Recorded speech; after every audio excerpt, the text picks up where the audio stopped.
All right. Looks like we have a few folks in the room at the moment. I'm sure that some more folks will filter in periodically as we progress. So welcome everybody.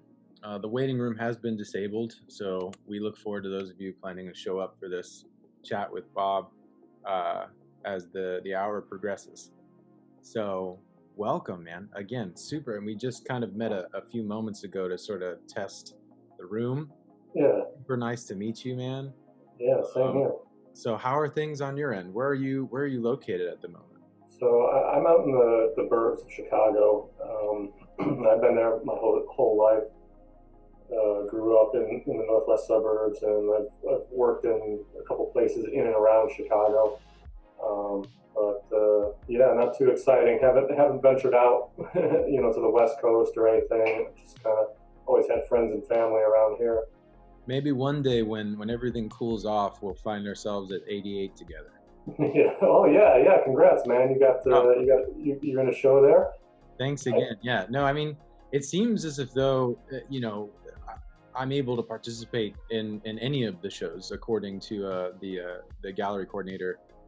So yeah, it's been a dream of mine for quite a while now. So it's really cool to be able to exhibit alongside folks like yourself. Yeah. Uh, Awesome. Yeah.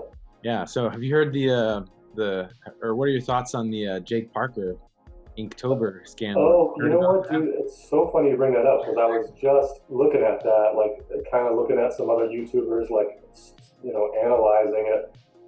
And, I don't know what to tell you. It does seem like it's lifted. Yeah. Right. Like Alfonso makes a lot of good points and has a lot of like critical evidence. And, I don't know how public this needed to be or whatever. And I know there's a lot of controversy and opinions out there. But one guy I saw mention that like how he thinks it could have went down is, um, Jake wanted to publish his book. Maybe got a team together, or the publishing house that he's with has a team. They go out and buy a bunch of other similar related books to know how to put it together, to know how to structure the layout, to know how to title the chapters and all that stuff. So it might not be so much directly on him. Maybe it's some, absent-minded people that maybe didn't think that, all this stuff. I don't know. I mean, they should know that they're ripping somebody off, right? That's not right, but Mhm. it might not fall directly on him. I But yeah, agree. I feel for Alfonso though, man. I do too, and I feel like the internet has a way of at least steering me in multiple directions all at once.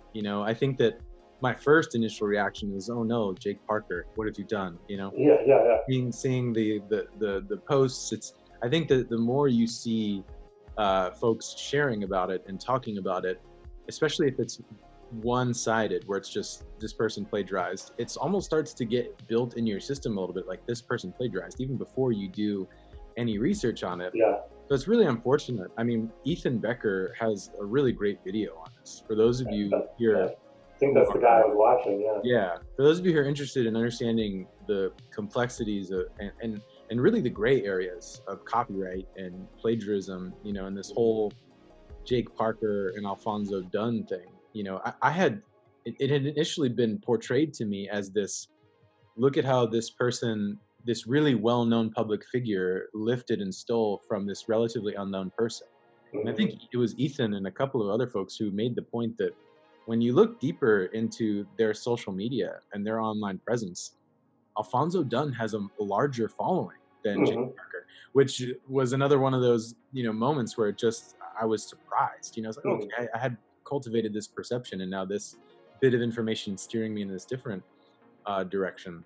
So yeah, I think that the lesson, or one of the main lessons, is that we need to pull back as a society, as an art community, and really research what the gray areas are before we just start canceling people, because it's an intense world when it comes to Yeah, I think maybe to that point, I think that's what Ethan Becker was saying. Like, the point to take away here is like you can be ruined in a second, just because of how opinions just sway. Like ultimately, so quickly. And Yeah, if you're somebody who thrives off of that, or if that's your business, like kind of maintaining these followers, if you're on YouTube or Instagram or whatever, you know, some bad words or bad press can take you down quickly.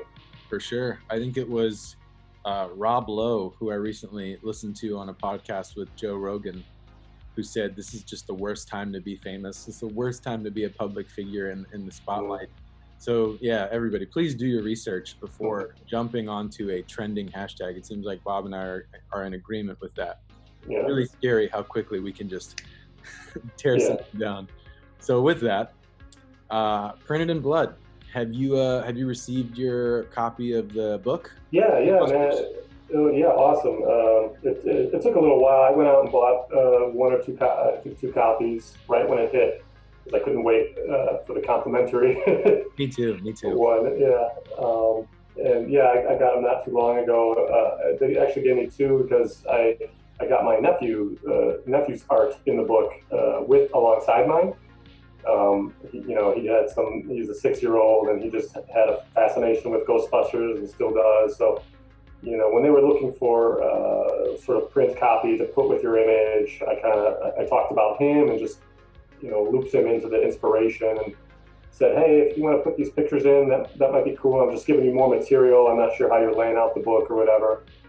And they were super cool with it. They surprised me. They didn't say if they were going to do it, yes or no, and I wasn't going to hold it against them. And then so when I got the book, or when I saw you post the picture on Instagram, I was like, oh my god, that was the first time I saw my nephew in there. That's awesome. I've got it right here. I remember being blown away by that too when you explained it to me. So for those of Yeah. you who don't know, Bob submitted a piece that his nephew created, inspired by Ghostbusters. And I mean, I had seen it in the book, but I didn't realize that it was. How old is he again? Yeah, he's Years six and old. a half now. Yeah, and yeah, the note there is that the guys running Printed in Blood, Steve and the others, they were just looking for more material. Talk about your process, talk about your artwork, talk about what Ghostbusters means to you. They just kind of wanted to fill out the layout with some anecdotes from the artists. And so, like, hey, I was connecting my nephew to this. He's a big Ghostbusters fan. He's done his own drawings, funny little scribbles of Marshmallow Man and the logo and everything. Awesome, he found it. Yeah. I'm not sure if y'all can see that. Yeah, Yeah. I think it's so amazing that made it into. There we go. Yeah. From a business and sort of like licensing standpoint, I think it's totally cool that all those guys were okay with this, putting it in the book. And I gave him like 4 or 5 images to choose from. So yeah, totally cool. I saw that you posted it and it's like, oh man, that's amazing. I got to get a copy now. Yeah, I mean, he's published now. He's starting early. Yeah, dude, they gave him a credit in the back. That's a fantastic testament just to how powerful the franchise is. Yeah. It reaches people of all ages, different kinds of folks. It's amazing how a property like that from the '80s Yeah. Can hold true and hold strong to somebody so young. I think that's the definition of classic, man. Timeless. Yeah, new generations are growing up with it and loving it the same way people did decades ago. And I'm not even really sure what that recipe is, to be honest. As a young person, I thought it was, if it's a Spielberg property, not Spielberg, Spielberg property, then it's got to be a classic. But I still don't really know what makes these things classics. Like, even watching, the making of Ghostbusters, whether it be like a documentary or some kind of, let's look back on what it was like to be on the set of Ghostbusters. So much of it sounds like, the actors themselves, the producers, the director, just sounds like things were sort of happenstance, just like, yeah, and we couldn't get this person and we got this person and then Mm-hmm. we had 10 days to do this and it was impossible and we did it. And Mm-hmm. it all sounds so by chance and not so much by design Mm-hmm. when you're talking about making a classic. So Yeah. it's really, I think that makes it special. It really does. It's like a perfect storm of things. A lot of things just went right. I think there's certainly a lot of passion from all angles that kind of force that luck in your favor. Everybody's really working towards something that they believe in, something special, and maybe by a shoestring stuff gets done or happens to work out, but everybody's really behind it. Yep, it was a great time in the '80s. Who were some of your favorite artists in the book? I pointed them out on my Instagram. I think there's a guy by the name of Othello. He's got some heavy black inks. He did a nice Gozer piece. Oh, that's right. Yeah, I remember that piece. I should pull the book out here. I really liked Daniel. I think his name is Daniel Campos, the Sigourney Weaver and the Terror Dog piece. That was just insanely cool. I love that. Yeah, man, there's just a lot of good ones. There was a storyboard, a storybook artist that did some really nice stuff. The Dave Pryor's Slimer was so rad. Dave Pryor's a good buddy, dude. We go back a long way. He's always got good stuff. For sure. That was I think that was the first time I ever saw Dave. It was just in the GB book. And oh yeah. Yeah, and I had there's so many. I mean, you included. There's a lot of great art in there, but it was pages like Dave's page, your page, Mark Borgen's. Mark Borgen's was one. Yeah, I loved his. Yeah. Oh my gosh, it's those pages that you just stop and you have to like look at it for a while. Mm-hmm. Ian Jepson, I had never heard of Ian Jepson's work before, and his Terror Dog piece was so dope. And I mean, obviously Bill's cover was just outstanding. Peach Momoko, I follow her on Instagram. So some of these people I was following, and then it's like, oh, you're in the book too. That's awesome. Yeah. So have you seen the forum recently, the P.I.B. forum? On their website? I think they have, I think it's on their website. It's like that exclusive forum that their artists can have like post discussions and questions about. I think I logged into it because I was curious about the next book project. They kind of teased it. Yeah, I was going to ask you about that without revealing anything. Are you thinking about the next one? I don't know. That's a tough one. I love what these guys do, but I can't completely say I'm on for that particular property without revealing anything. Yeah. It doesn't exactly speak to me, so it's a little hard to get motivated. Yeah. But I know they're going to do awesome stuff, and I know some of these guys are already chomping at the bit to get in there. It's a challenging one. I mean, again, we won't reveal what it is. We're under NDA for this, but it's a challenging one. I've been talking about it with a colleague of mine, and it's so minimalist. It's not as expansive as Ghostbusters is. It's minimalist in palette. It's minimalist in character. Mm-hmm. So it's definitely going to be challenging to see what actually makes it into the book. Looking forward to that. Yeah. So let's jump into this, man. I mean, it's been great chatting with you. Tell me about your education, man. Like, were there like any instructors that stood out for you? Do you think that art education was or is necessary to help you obtain, what you've able to obtain career-wise? These are great questions. I'm glad you're coming loaded. Yeah, man. Yeah. Super interesting. So just to give a brief, try to keep it real brief, but as far as my education goes, I've been interested in art my whole life, and when I was in high school, I was basically like, I didn't like school. I did fine in my studies. I got good grades and everything, but it was just like this thing that was in the way of playing video games and drawing and reading comic books and stuff. So I never had aspirations of going to college when I was in high school.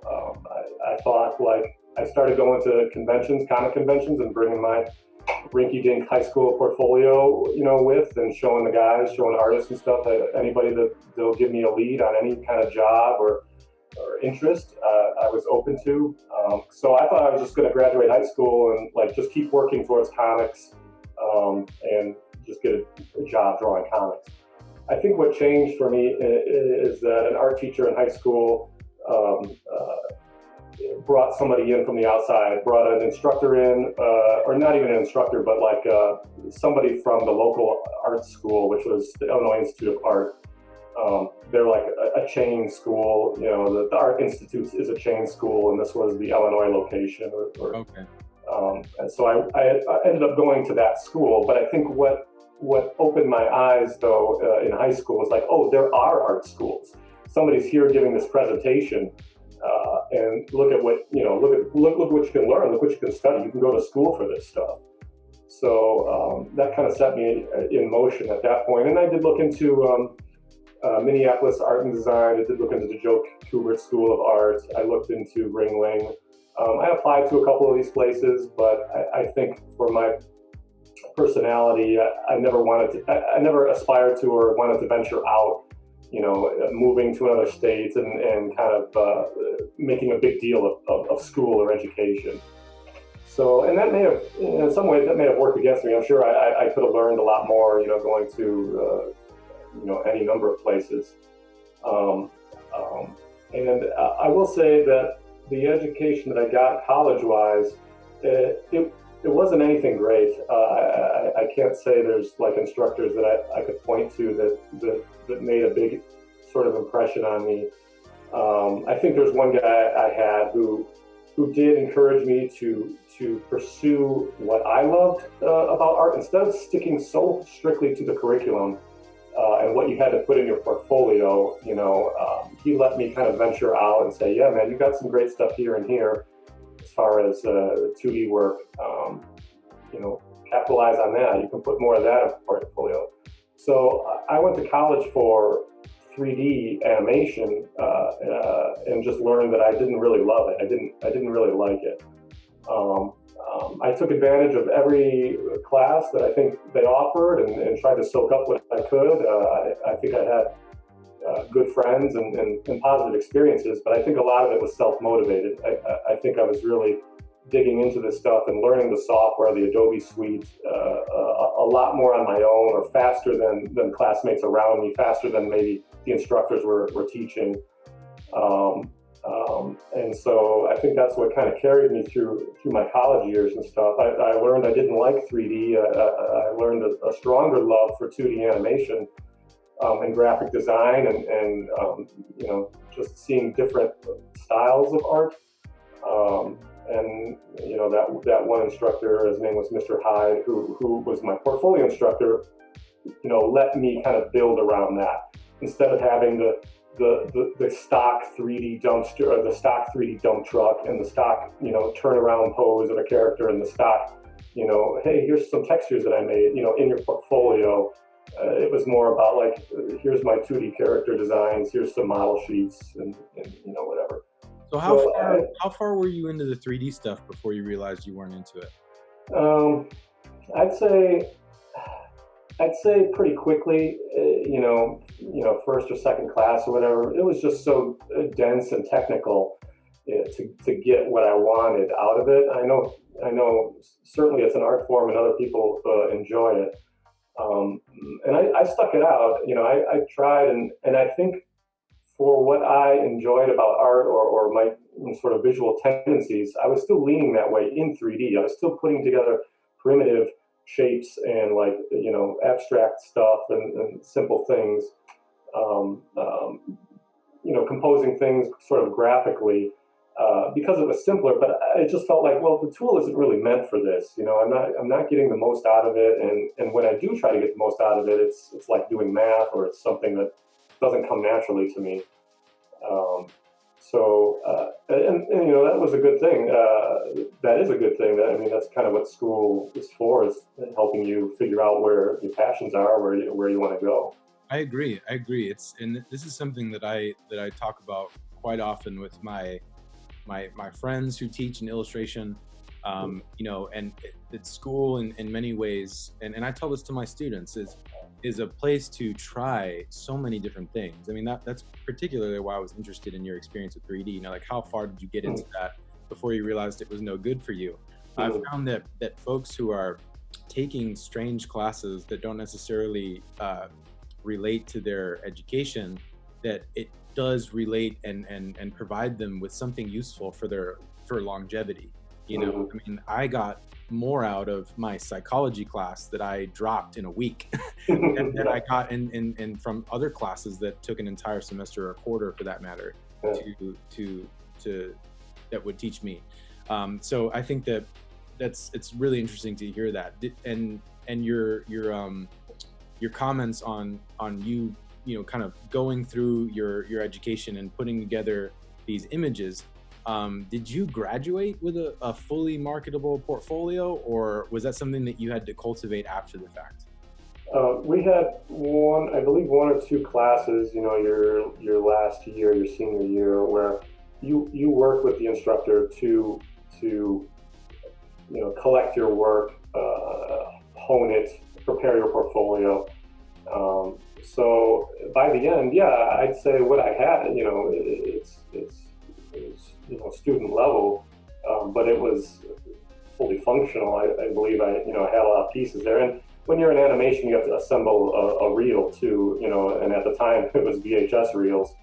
So we had to bring our own two TVs and a VCR to like the portfolio showcase when you graduate, Mhm. and you put in your reel. You assemble your animations, your best work or whatever onto a couple minute reel or whatever, and let that play and loop in the background while employers kind of walk around and kind of look you over. And you got a print portfolio out there too, or whatever you really wanted to show as far as your strengths as an artist. So in that class that you're talking about, do you remember roughly how many folks were in it with you, like your peers? Yeah, I'd say maybe like 15 or so people. Do you think all of them had like portfolios that were marketable and ready to go at that point? No. What do you think the ratio of that was, if I've heard like numbers like 10% or 1 out of 10. You know, people graduating art school are prepared, or have the abilities by the end, and I wouldn't say that's too far off. When I think of everybody that I graduated with, the couple guys that I stay in touch with, like that's all I can remember from yeah. my graduating class. Like Mhm. seriously, like two people. Yeah. Ryan Summers and Steve Schmidt graduated with me. We got jobs together. Startup jobs out of school together, and I've known them for a while since then. Since 2000. But I can't think about or recall running into other classmates that graduated and either weren't ready or didn't make it into their related industry, or not to paint a bleak picture. No, no, yeah, for sure. I just think it's good to talk about that. I think that when I was in school, my illustration portfolio instructor looked around the class on the first day. This was one of our last classes, and she said, "Only one of you will become an illustrator." And it was just this, kind of terrifying thing. I think you're sort of you become used to school and school kind of caring about you in a way. You have these Hmm. assignments that your professors, I guess, quote unquote, want to see, and you have somebody to turn it into. And then it becomes very, very jaw dropping when you're out of there and like nobody seems to want to see your work in a sense. Yeah. So it's one of those things where I'm constantly wanting to know what other people's experiences were, because I look back on that portfolio class and Hmm. there aren't any of them who are Yeah. full-time illustrators, or who are pursuing even something remotely related in Yeah. the field. Yeah. And that's kind of a bummer, and I'm not really sure if it has something to do with the education itself, like art education and how that's being treated, Hmm. or if you also have to probably take into account the number of students who stick out a 4-year degree, under the influence of something else, like a parent or you know an insecurity or not really knowing where they belong, Hmm. or staying within a major course of study because the people are great. I Hmm. mean, that was one of the reasons I was really excited about illustration, is that coincidentally, a lot of my friends off campus were illustration majors. So socially, it was a great experience. Hmm. And I think that tends to cloud, whether or not you're actually made for this or that you have the capability of pursuing this. So, Completely. I mean, what you're saying sounds pretty common, Yeah. where it's a small percentage of folks who actually are ready to go after school. And I think that the question on whether or not they're ready to go several years after school is another thing entirely, because I definitely wasn't. I didn't have a fully marketable portfolio when I graduated my undergrad. That took some time to do. And that is something that I try to ease, into my classes, is reminding students that you don't have to have a fully marketable portfolio by the time you graduate. It's something that you can put together at some point in your life. It doesn't have to be right now. So I think that's definitely important to know, and applause to you for having something ready to go. Well, thanks. All I can say is that, I did the curriculum, I did the work, I put it together. I don't know. I guess marketable is the key word there. I don't know how, it wouldn't hold up today by any means, but it worked for me at the time. Somebody was interested enough to give me a job.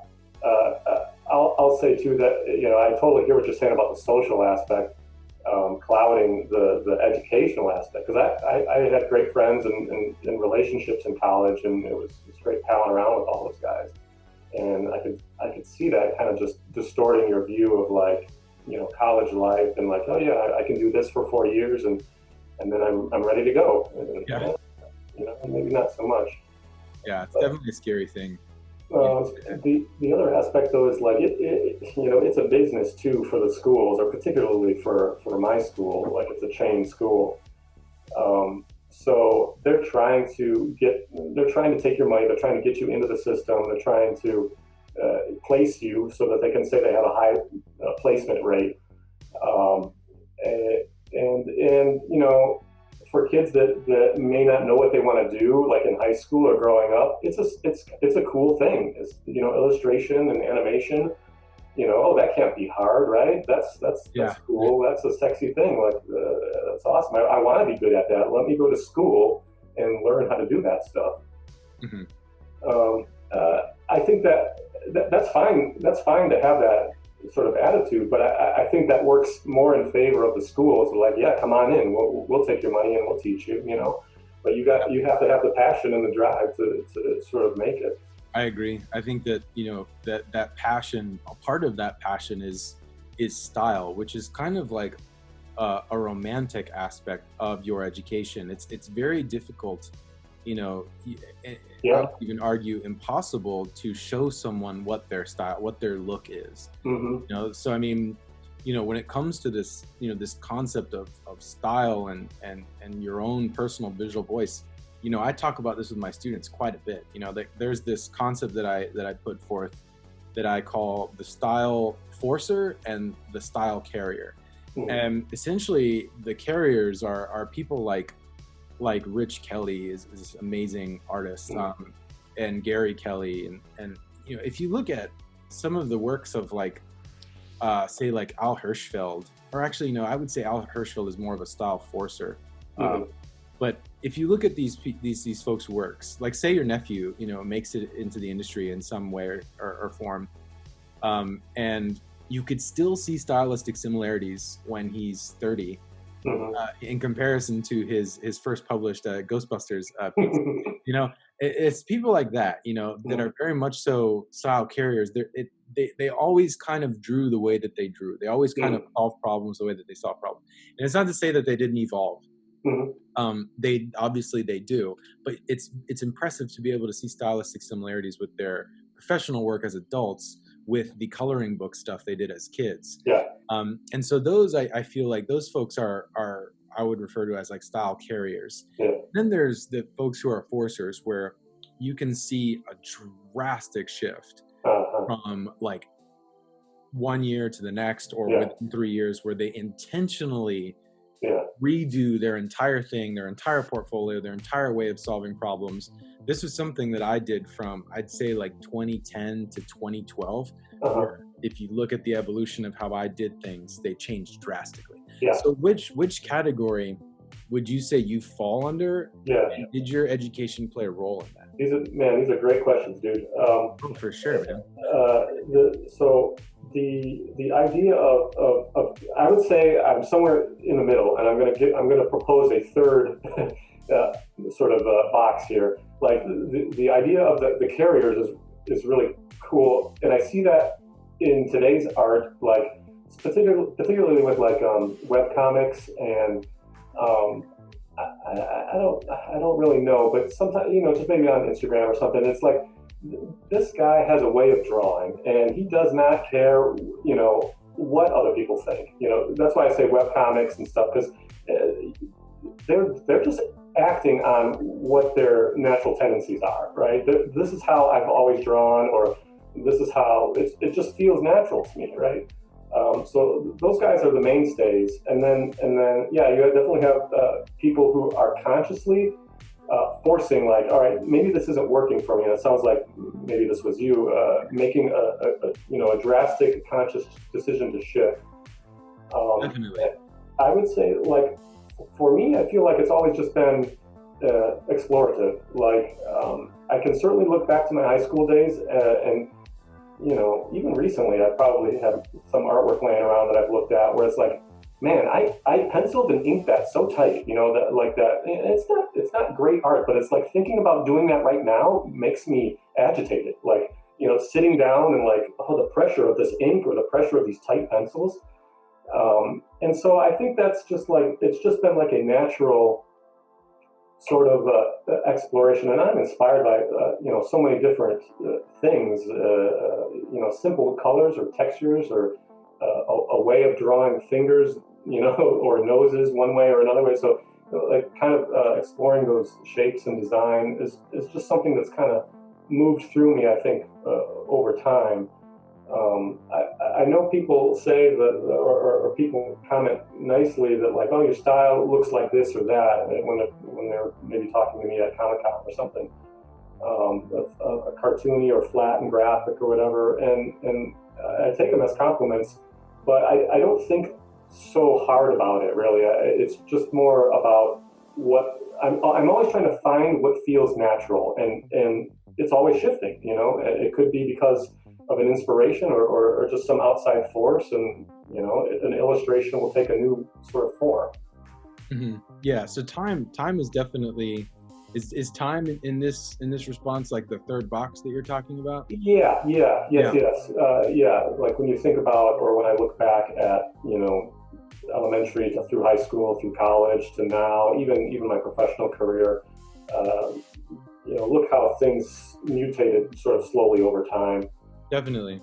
They may share some commonalities, a love of shape or form or something, but I feel like it's just constantly changing. Yeah. Do you think it's kind of like, it's, I hear people talk about, skin, and that you're in a completely different skin now than you were when you're 10 years old, and that you're always changing, and your features are always changing. Do you think it's kind of similar to that, where it's like you can maybe still see semblances of like 10-year-old Bob in your stuff? Yeah. Oh yeah, it's fun when that kind of comes out. Yeah. When, like, oh yeah, this feels so retro to me, for my own way of drawing. Like, I've drawn something like this before, or the way I think about approaching this is I've thought about this before, or I have some sort of recollection of how to approach this element. There's definitely like feelings and thoughts of that, of past times or past skins. Yeah. So like time, evolution, mutation, all this really good points. I agree with you. Do you think that something that helps evolve the work is experience, and maybe even experience, not necessarily industry related experience, but just trying something different, trying something new? 100%, man. Yeah, like it's all about experience. You have to do it. You have to explore. I think there's a lot of mindsets out there that with students and such, that they just want to get to the answer. Like, tell me what I gotta know. Tell me what I gotta, what brushes, what software to use, what process I should do. I like this guy's work. How did you get to that point? I'll do it. I'll do anything. Okay, that's fine. But you have to experience it. You do have to do it, and you have to do it a lot. And I think once you start doing it, once you start having experiences, you might get pulled in different directions, as opposed to just in terms of a style, or where you want your artwork to go. I was looking at this one guy. I'm doing these things, but I found this other, I found this other way of working or this other inspiration that's going to influence me, right? Yeah, I agree. There was this I forget that there was this film called Shine. I don't know if you've ever seen that film. It's about a piano player named David Helfgott, Okay. and he's played the adult version of him is played by, I think his name is Jeffrey Rush. He's like Mhm. a captain something in the Pirates of the Caribbean film. Yeah, I'm a Rush, right? And there's a moment in the film where this young man who plays the piano, his father, a very talented young man, plays piano, is insisting that this piano teacher teach his young 10-year-old son how to play Rachmaninoff, like a really complicated Rachmaninoff piece. And there was this kind of clash between the two characters where the teacher said that your 10-year-old son doesn't have, he may be able to learn the notes themselves, but he doesn't have the life experience to play such a complicated piece that's gonna send him into madness or something of the sort. Yeah. Yeah. So I like 100% agree Mhm. with you, and I think that living life in general helps you to evolve, not just as an artist but as a person, and then Yeah. that I think reflects back into your art. And I think Yeah. maybe that's part of what social media tends to do to young artists, Mhm. is that you're consistently providing young emerging artists with instant gratification and likes and comments, and they expect things quickly. And Mhm. so I've found that even just 10-year gap from my education as a student to now being the instructor, there's a lot of patience is lost, it's gone. um, Mhm. and like you said, you could give a student all the brushes and all the software, and yet and they could meet all of the assignment guidelines and parameters, and yet there's still that huge gap Mhm. between sophisticated professional delivery, and the amateur learning curve. And I think that the experience is one of those things that fills that gap. Just allowing yourself to explore something and try something completely different, and have a conversation with somebody who disagrees with you, and to feel Mhm. uncomfortable. Mhm. So it seems like we see eye to eye on that. And I think that's really cool. Yeah, Um, yeah, yeah, yeah. You bring a good point about just life experience in general too. Like I think I was maybe more talking about art experience, like soaking up everything art wise, but everything factors into it experience wise. Like conversations and relationships with people, like intangible stuff, uh, affects you and your work. The more you can sort of experience, the more you can kind of let that influence you and let that come out in your work. Definitely.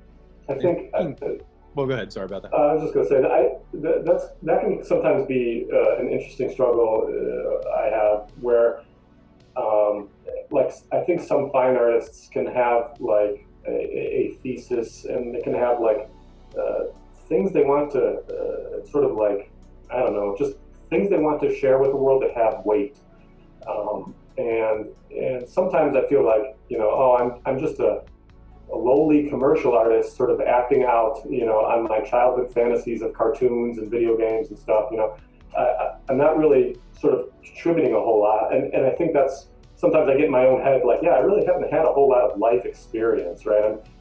I'm almost intentionally staying away. I'm holed up in my own little world, I'm somewhat antisocial, just let me kind of explore and work things out myself. And maybe that's where a lot of my work does come from. But I don't really hold it against myself. It's all self-satisfying. I really enjoy it. I think I'm looking for what resonates with me. Other people it's just different. Other people are more like activists or do have things they want to say or make important pieces or whatever. So there's this artist named Chris Schweitzer who visited with us, and I love hearing stories about Chris Schweitzer. I only had heard stories of him obviously before I met him, and then meeting him was just as exciting. I mean, this guy, will, instead of making a Google search for, the ocean or or something like that, um, actually was, I think, a ship deck, or like some sort of helpful assistance on a ship, a decade. and Yeah.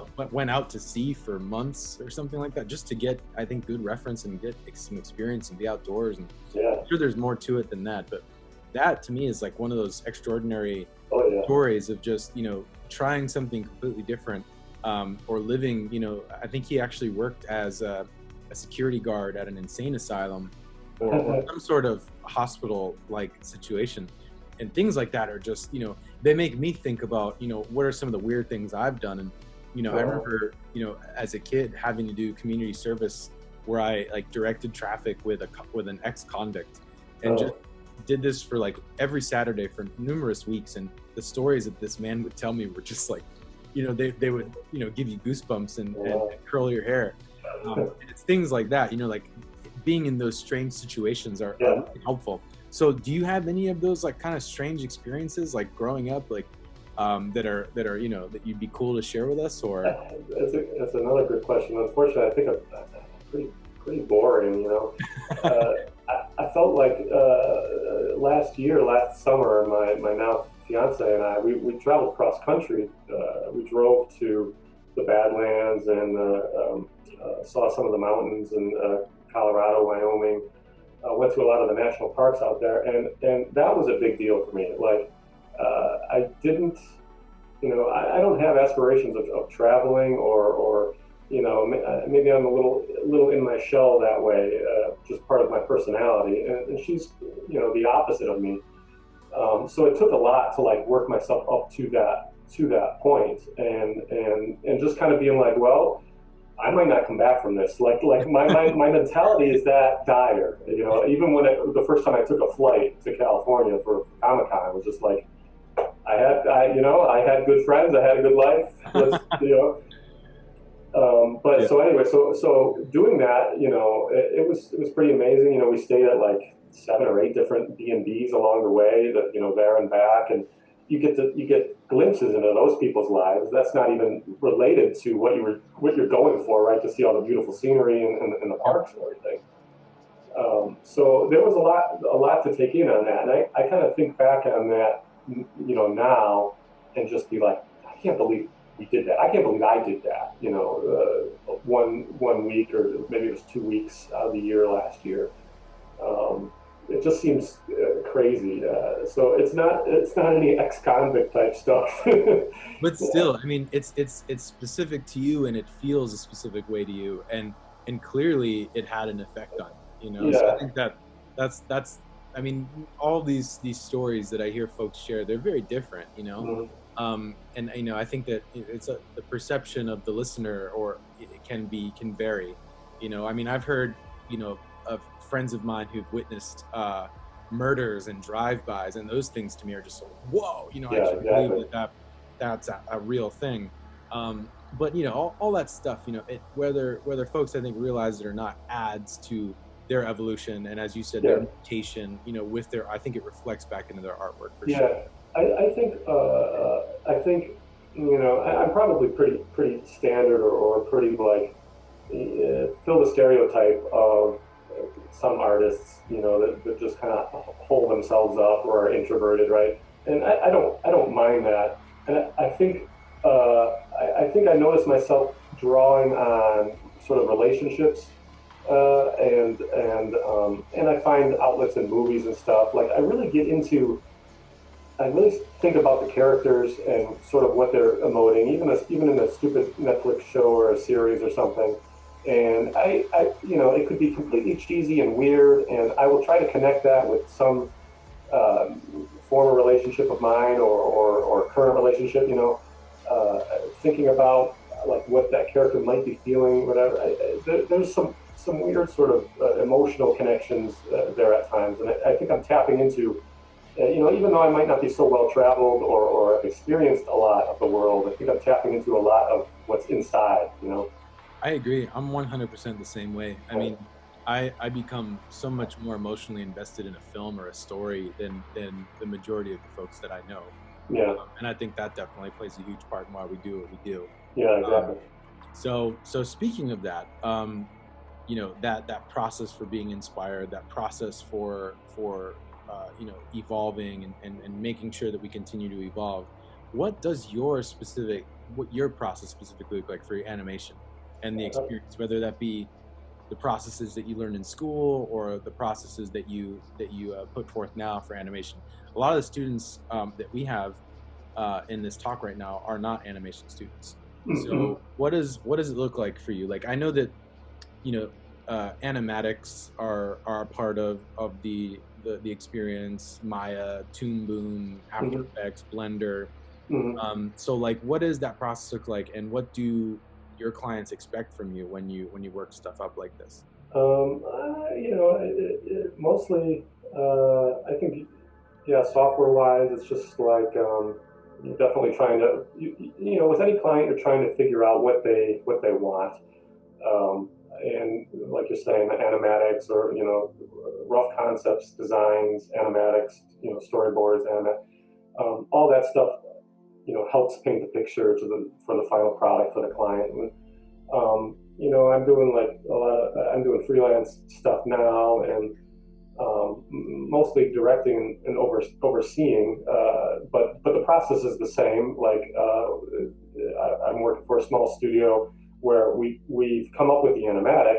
We kind of developed that internally. We get sign off on that with the client. Like, oh yeah, this is the direction we want it to go with these characters, or we like this a little bit. We're talking about a minute of animation, and that's a lot for us. Normally, it's a commercial might be 15 or 30 seconds. And is this Um, is this team that you're talking about? Is this at Scientific Games or? no, sorry, this is Calabash. It's a small studio Okay. in Chicago right now. Um, I'd say the process is pretty similar though too, even at Scientific Games. That was my last job. It was a much bigger corporate, company where we were making gambling games, casino games, slot machine games. And it's still very much the same thing. Somebody comes up with an idea, or we would like to do this as our next product or our next, animation. Um, Start to prove it out. How are you going to tackle it? What is it going to look like? What's it going to do? So all those early concepts, sketches, and you're pitching stuff back and forth between. In Scientific's games case, it was your art leads, your producers, executive management, art directors, all those guys, need to see what you're kind of coming up with and be cool with it, if you're going to make this product. Um, and so, when it comes to animation stuff, yeah, usually it's like early drawings. Okay, we got some characters figured out, or we got some idea of how the game is going to work.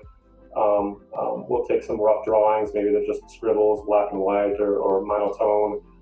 Maybe there's existing artwork that we can already pull from a different game, whatever, just to make the job sort of easier.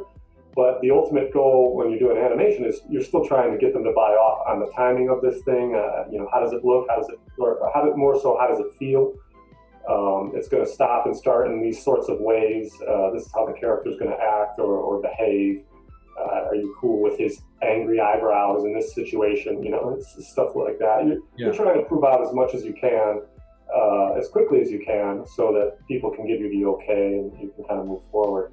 And software-wise, that's all just like Photoshop, After Effects. I use Adobe Animate a lot. I've been a huge proponent of Flash since its inception.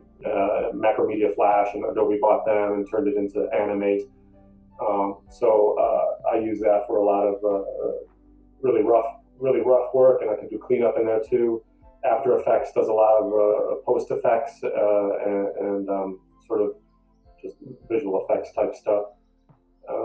So yeah, nothing too unusual or abnormal. I say, if you've seen any kind of behind the scenes stuff for TV or movies or whatever, you're kind of seeing those animatics. They might be rough and penciled, and they might be timed out. Roughly this is what we're thinking. That's sort of the goal behind the early stages of anything that's in animation form. And so turnaround times for something like that, like does it vary depending on the project or? Yeah, completely. Most of the times, if you're talking about stuff in games, actually in-game stuff, like stuff that the player might be controlling, or micro bits of animation. We're not talking about cinematic stuff that can take a lot longer. Yeah. So that stuff can be turned around pretty quickly in a day or two. Hey, this is what I'm thinking. Here's a mock-up of how I think these symbols are going to spin and land and then present a screen to the player, and maybe this character will come out and present something or a plot or something. That stuff can be mocked up pretty quickly. So it's similar. It's similar to editorial illustration in that it's a fast-paced kind of situation. Yeah, yeah, oh yeah. It's pretty fast. I mean, timelines are attached to everything. They don't want anybody spinning their wheels too long, or everybody's got a fiscal quarter to meet or a product to get out there. So the thing about games, and particularly with games, is that it's interactive, and there's a lot of sort of things kind of coming together at one time. There's the visual look, there's the layout, there's the feeling, the timing of things, the sound, how it interacts with the player. Not a lot of people gamble. I don't even gamble at all. I worked at this company for 15 years, and try to stay away from gambling as much as possible. But the same thoughts relate to video games or anything interactive. Everything kind of comes together into one package. You're trying to make the person sort of feel something or feel like they have control over something. So the animation and the art is just kind of one aspect, and you're trying to be mindful of everything, and everything's sort of changing at the same time. So that's adding to the challenge when it's got to be done quickly. Or maybe you get something done very quickly and everything could be fine, but other pieces are mutating around you, and now it's coming back to you, and you got to make some adjustments and stuff. So can't fall in love with a lot of the work. You have to be willing to change a lot of it. These are all really good insights to have, because I have students who, and I've had former students who like the idea of a certain avenue of the industry. It sounds cool to them. Yeah. But as soon as they learn what the day-to-day is like, it may turn them off from it completely. Yeah, yeah. So it's really good to hear you say that. Now, at Scientific Games, it seems like from the timeline of me looking at your resume, it seems like sure. This is where you start to sort of take on leadership roles. So is that correct? Yeah, I'd say so. Yeah. And so how does that happen? Like, how do you evolve into more leadership positions? Is that something that is difficult to achieve? Is it all who you know? Like, what is that like? That's another great question. Yeah, like I think there's an element of self-awareness that you kind of need to have. I guess maybe with any job, but particularly in art, you kind of always evaluating, where your skills are, where your value is to the company or to other artists. How much you might be helping them, or how much you're just how valuable are to the process or whatever. And just being able to have those sort of conversations sort of frankly, or have the confidence to talk about that stuff with your managers and your bosses and stuff. Say like, hey, maybe I've been here a couple of years, but I've taken on a lot of this, or I've done this and that, and I think I'm looking for more of a challenge, more responsibility. I think I'd like to do X, Y, or Z. I think that's what kind of helped me out in the early stages, and it was a unique situation maybe at the time when I first joined Scientific Games. It was called WMS Gaming before we were bought by another company. And I think when I joined at that time, like in 2001 or 2, technology was going through an overturn, or it was being upgraded. We were getting new technology for our games. A lot of artists had already seen a lot of time there on old technology, and I was kind of being brought in with a lot of other new artists and new blood, and being like, hey guys, look at what we can do with Flash, with the software. We could push this stuff a lot more now. And so I think myself and a few others were in unique situations to feel valuable at this company at the time, and share a lot of what to artists that wanted to stay, or new artists that were coming in. And it was kind of like a dawn of a new era. And that went on for a couple of years. And like I said, I think there were times where I'd have the reviews and stuff, and just be like, I think I can oversee a game myself, or I'd like to do this. But I think one thing I think with me, maybe in particular, is that I always had a passion. I've always had a passion for process, and particularly with animation. So it was always in my head. I'm always just I want to get the animation work. Give me the animation work. That's where I feel valuable, where I enjoy myself.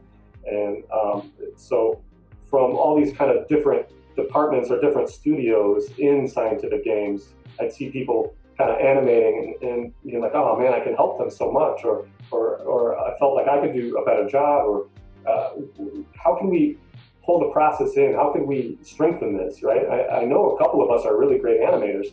What can we do about sharing or spreading that more? And it was a little more selfish on my behalf because I did want to feel valuable. I did kind of want to move up the chain or take on some more leadership roles. So having those thoughts in the back of my head, like for years, just led me to, and with the support of coworkers and stuff around me, led me to have a small animation team, leading them and kind of handpicking some of these guys who I thought would be great assets to the company, and they're strong animators, and like, hey, we can have our own little team and kind of facilitate the other groups with their animation needs. And it's not a foreign idea. A lot of people might have like 3D teams, or you might have a layout team or a concept team or something. So this is just one way that I felt like strength or value to the company. And after enough years and after enough talking about it, maybe talking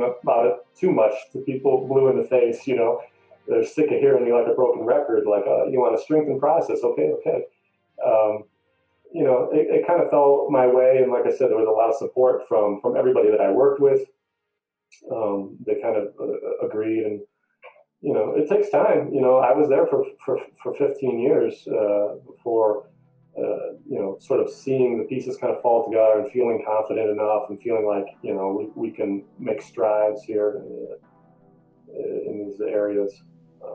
So with you, it seems to be more about like, and I know several people like this, it's more about kind of like the passion of the craft, right?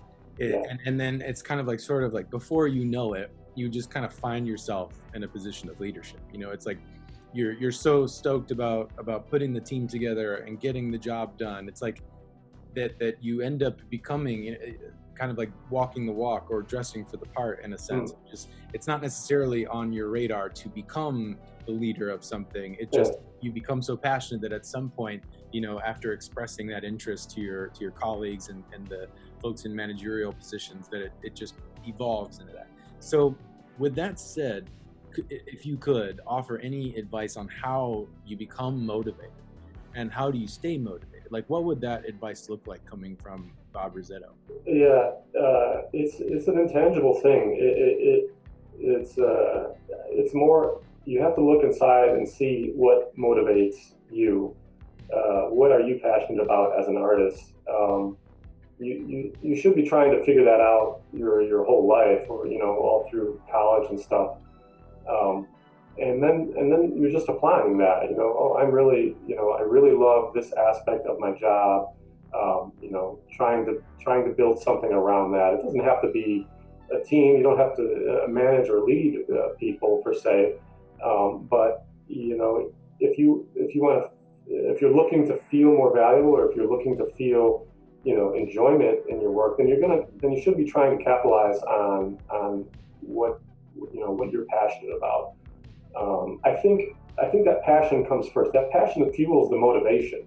Like if you know what you love to do, you're gonna go do it. It's gonna drive you to go do it. Go to seek out avenues. If it's talking to coworkers or bosses or whatever, I have a desire, a strong passion for X, Y, or Z. I agree. I think that like your response, like the response of so many other folks that I talked to about this, is really simple response. And I think it's really great that it's a simple response, because I think simple so much better than just this really complicated, like, here's Bob Rissetto's 10 steps for success or something.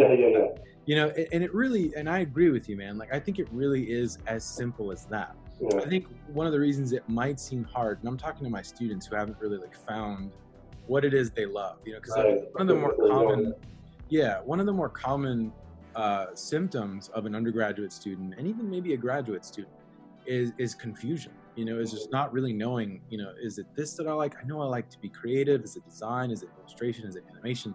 You know, and I think one of the reasons it might seem hard to obtain that outlook that you've just put forward is that so many folks stick with something that they think they love and they think they're motivated about, because they like it more than something else, you know, until the thing that they really love comes along, you know. I think that, and this is no offense to editorial, but I recently confessed this to a colleague of mine. You know, I at one point, and still in many ways, will confess that I love editorial illustration. But the idea of just participating in shows with 1988, it's like as soon as that became an opportunity, it was like, okay, I think this is the thing that I really love. You know, it just no art direction. You know, Yeah. make a drawing of the Teenage Mutant Ninja Turtles. You know, Right. and do what you do. Yeah, yeah. I find I haven't even started yet, Bob, and I've already found like so much more joy in that concept than, you know, illustrating poets for a magazine or a convict for another, which is something that I would get called upon to do in the editorial world. So that, I think, is a good thing that we kind of uncovered here, and it's something that I think students should take into account, is to really ask themselves, you know, what they desire and what they really want, even if it seems like there's, you know, a ton of hurdles that they have to hurdle to get to that point, because it's clearly it's much more it's much better for you to pursue something that you love, rather, you know, to take a chance on something that you love and a risk on something that you love.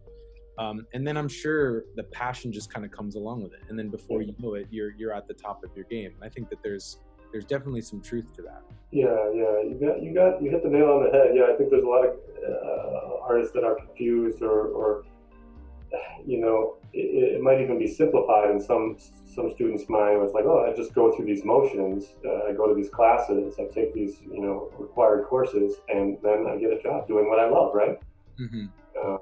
It seems like you love a lot, right? Like, I mean, if I am not mistaken, was High Voltage before or after Scientific Games? That was it's a little weird. I started. I had a job at a startup, and then I went to WMS, which became Scientific. I was only there for a year, and kind of fell into a sort of a bad, sticky management situation. It was kind of bad. The team wasn't sort of functioning very well, and so it caused me to look outside, and I got a job at another small startup, which led to High Voltage. So High Voltage was a video game place. They pride themselves on being one of the most proficient independent developers at the time for PS2, GameCube, and, you know, Xbox. I remember the name for sure. Yeah. Just it's a recognizable name. We did a lot of licensed stuff, Cartoon Network games, and like movie licensed properties and things. And you know, that was interesting. That's fun stuff too. I love video games. So and I had interviewed with them, you know, when I first got out of college, so I knew of their existence. Came around, spent a couple of years there, and then went back to WMS when the opportunity kind of came up, and then put in a good couple of years or many years there from that point. So yeah, High Voltage kind of came, I would say, before WMS or SG. And it seems like concept art was your role there, right? So like, what was the difference? Like, I mean, what's the difference in the day-to-day, you know, as a concept artist for High Voltage versus, you know, 2D animation? Yeah, so being sort of absorbed into High Voltage, I was working for a small startup studio doing motion graphic comic books, right? They would give us these comic books, we'd cut up the panels, we'd make them kind of move around, we'd added audio and sound effects and stuff. And that was like somebody at High Voltage got that contract and set up a sister studio, and it was like, you know, sweatbox. Like, we were just churning out these comic books and I think the studio was only around for like 9 months. But they recognized that I had a talent or a passion for moving stuff and kind of helping the other artists. So High Voltage is like, well, we're shutting this operation down, but we're going to absorb you into the fold of the into High Voltage proper. When that happened, I said, okay, well, if we're going to do this, I want to. This is what I do. Like, I do concept work and animation. I don't do 3D stuff. I know you guys make 3D games. I don't like paint textures and do that stuff. So if you can tell me that there is a position for me at High Voltage, then sure, we can make a deal and I can come over. And that position was like a UI position, a user interface position. So the user interface team dealt with a lot of 2D work and some minimal animation, and they would throw concept work to that UI team because we kind of specialized in 2D artwork, like so the day to day at High Voltage under that team was a lot of stuff coming from all different angles. There was concept work, there was level design, there was logos, there was UI stuff, there was a technical aspect to bringing the UI pieces into Flash and exporting them out for the game engine and stuff like that. It was kind of all over the place, and I enjoyed it. There were a couple times where they called on me specifically to do like a 15 or 10-second logo animation for High Voltage that got put at the front of their games. Like, yeah, cool. I'm the guy for that. Let's do it. And then over time, I just felt like I wanted to do more art instead of UI. So I did talk to them about being put onto one of the game teams. So they moved me off, and I got to work directly on a couple games within the people actually making the game, doing the level designs and the models and animation and stuff. So that was cool. I don't know. It basically it's a bunch of odd jobs. I think when you're like a 2D guy at a small studio, they'll throw you all sorts of weird stuff, as opposed to like, hey, I'm the guy that does the models, the 3D models. That's all that guy does. I'm the guy that does 3D animation. I'm the level designer, right? Those guys, that's all they do. But we didn't have a concept team, a 2D concept team per se. It was just like a UI artists, and we had some guys with 2D chops that would, lend themselves like, hey, you need some concept work or whatever. So it was a little bit piecemeal, a little bit kind of all over the place. I think once it honed down a little bit more when I got into when I went back to SG. You're still doing a little bit of everything. I'd say you're doing artwork, you're doing animation at the time when I came in. But you're on like a sort of a specific team. You're working with just a couple guys and a producer. It just felt a little bit more focused and narrowed down. Again, still doing a lot of stuff, but maybe in a smaller, condensed team. And then I kept driving that specialization. Even at High Voltage, I wanted to see just a concept team, but they never liked that idea. At SG though, eventually it was just like, yeah, we got to focus on animation. Let's hopefully we can get to there and strengthen this overall process. For sure. So yeah, And was gallery work always happening at this point, or when did that start happening? Was that just kind of folded into the mix? It was kind of folded into the mix. I'm not sure. I can recall. Yeah, so I was going to Comic-Con, like tabling as an exhibitor with Dave Pryor and a bunch of other buddies. San Diego, I did that for over 10 years. And there's some interesting leads that come out of that, and one of them was Gallery 1988. I had done just a silly illustration of some guys from Anchorman, and they had a Judd Apatow show coming up, and they're like, hey, we'd love to see your artwork in the show.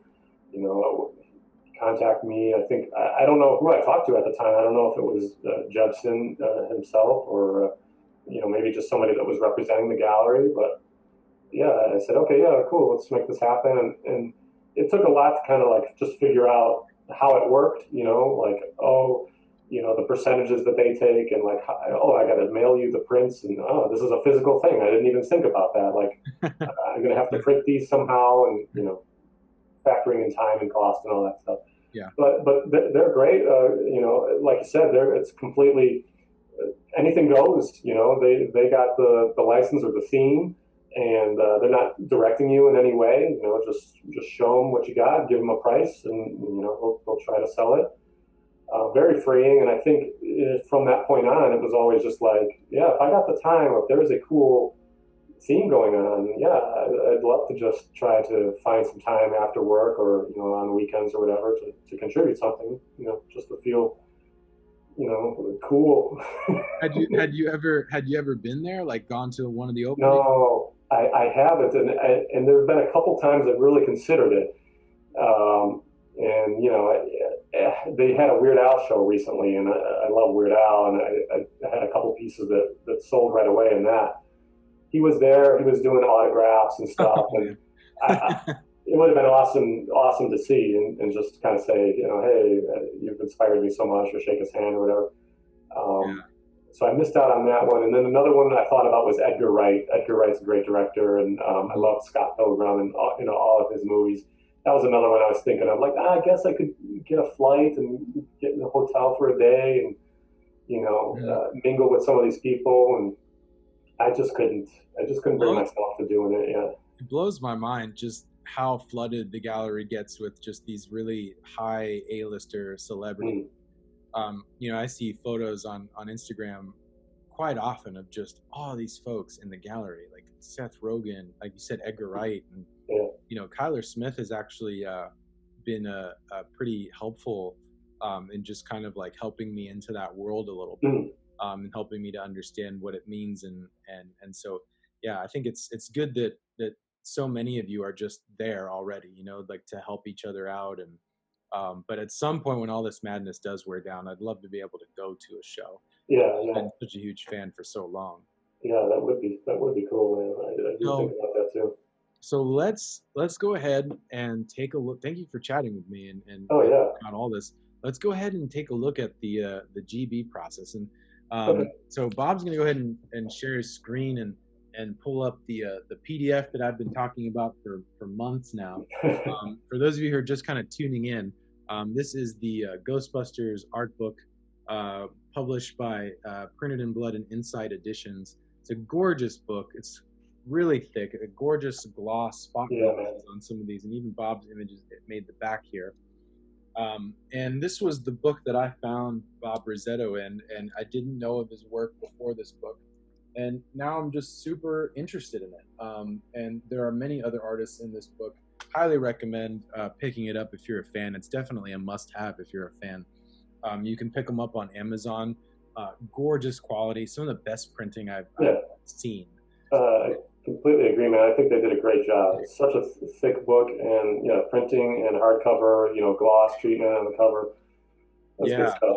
That spot gloss, you just run your fingers right over it. It's really gorgeous. So Bob is going to go ahead and walk us through his illustration process for the Ghostbusters art book. So, and regarding questions, Bob did mention to me before we started this chat that he's completely okay with y'all just chiming in and asking questions, if I'm not mistaken. Yeah, completely. Those of you who don't have any questions now, and you're thinking about maybe interacting a bit live during this, go ahead and jot some down while we have Bob here, and I'm sure that he'll be able to answer your questions for you. Yeah, for sure. All good points. I'm not going to be paying attention to chat or anything, so just blurt out if you want me to elaborate, or save it for the end. I can stick around. We'll do questions at the end. Either way works. We're sharing now. It's all good? Yep. Okay, cool. All right, so let me get this out of here.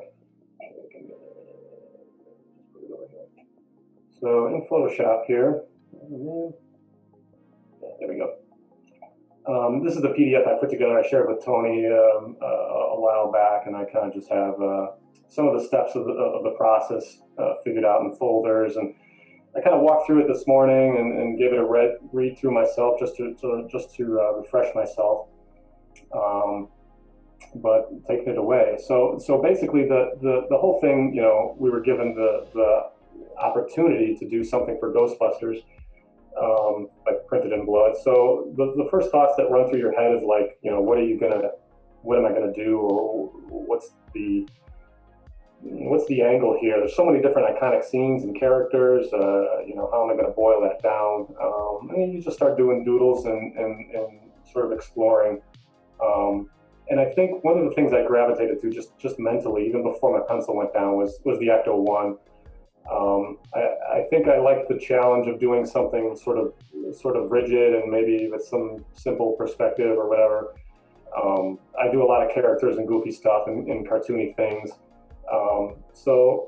There was a bit of a challenge there, and the car is so iconic. I think I liked those aspects, and I kind of figured too, like I'm going to loop in the characters and maybe Slimer or some of the ghosts or something. But that was the inception, or that was the idea, and kind of tracking down some reference of that. And for the car, for anything that's as big as Ghostbusters, it's easy finding reference. But for the car, I landed on some great toys from Sideshow. They had a lot of great photos. This is a pretty big car model. And they had some different angles that I looked at and stuff, but I kind of landed on that. Yeah, here I have some notes. Like, my mental approach is often to get the hard stuff out of the way first. Let me feel good about that. And the car represents that. Like, okay, this is going to be a challenge. Let me tackle that and feel good about that first before I start adding the characters or some of the ghosts and things.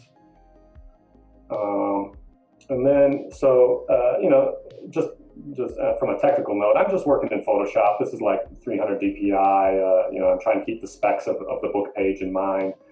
And just scribbling on a gray background, black pencil and whatnot. Nothing special at all.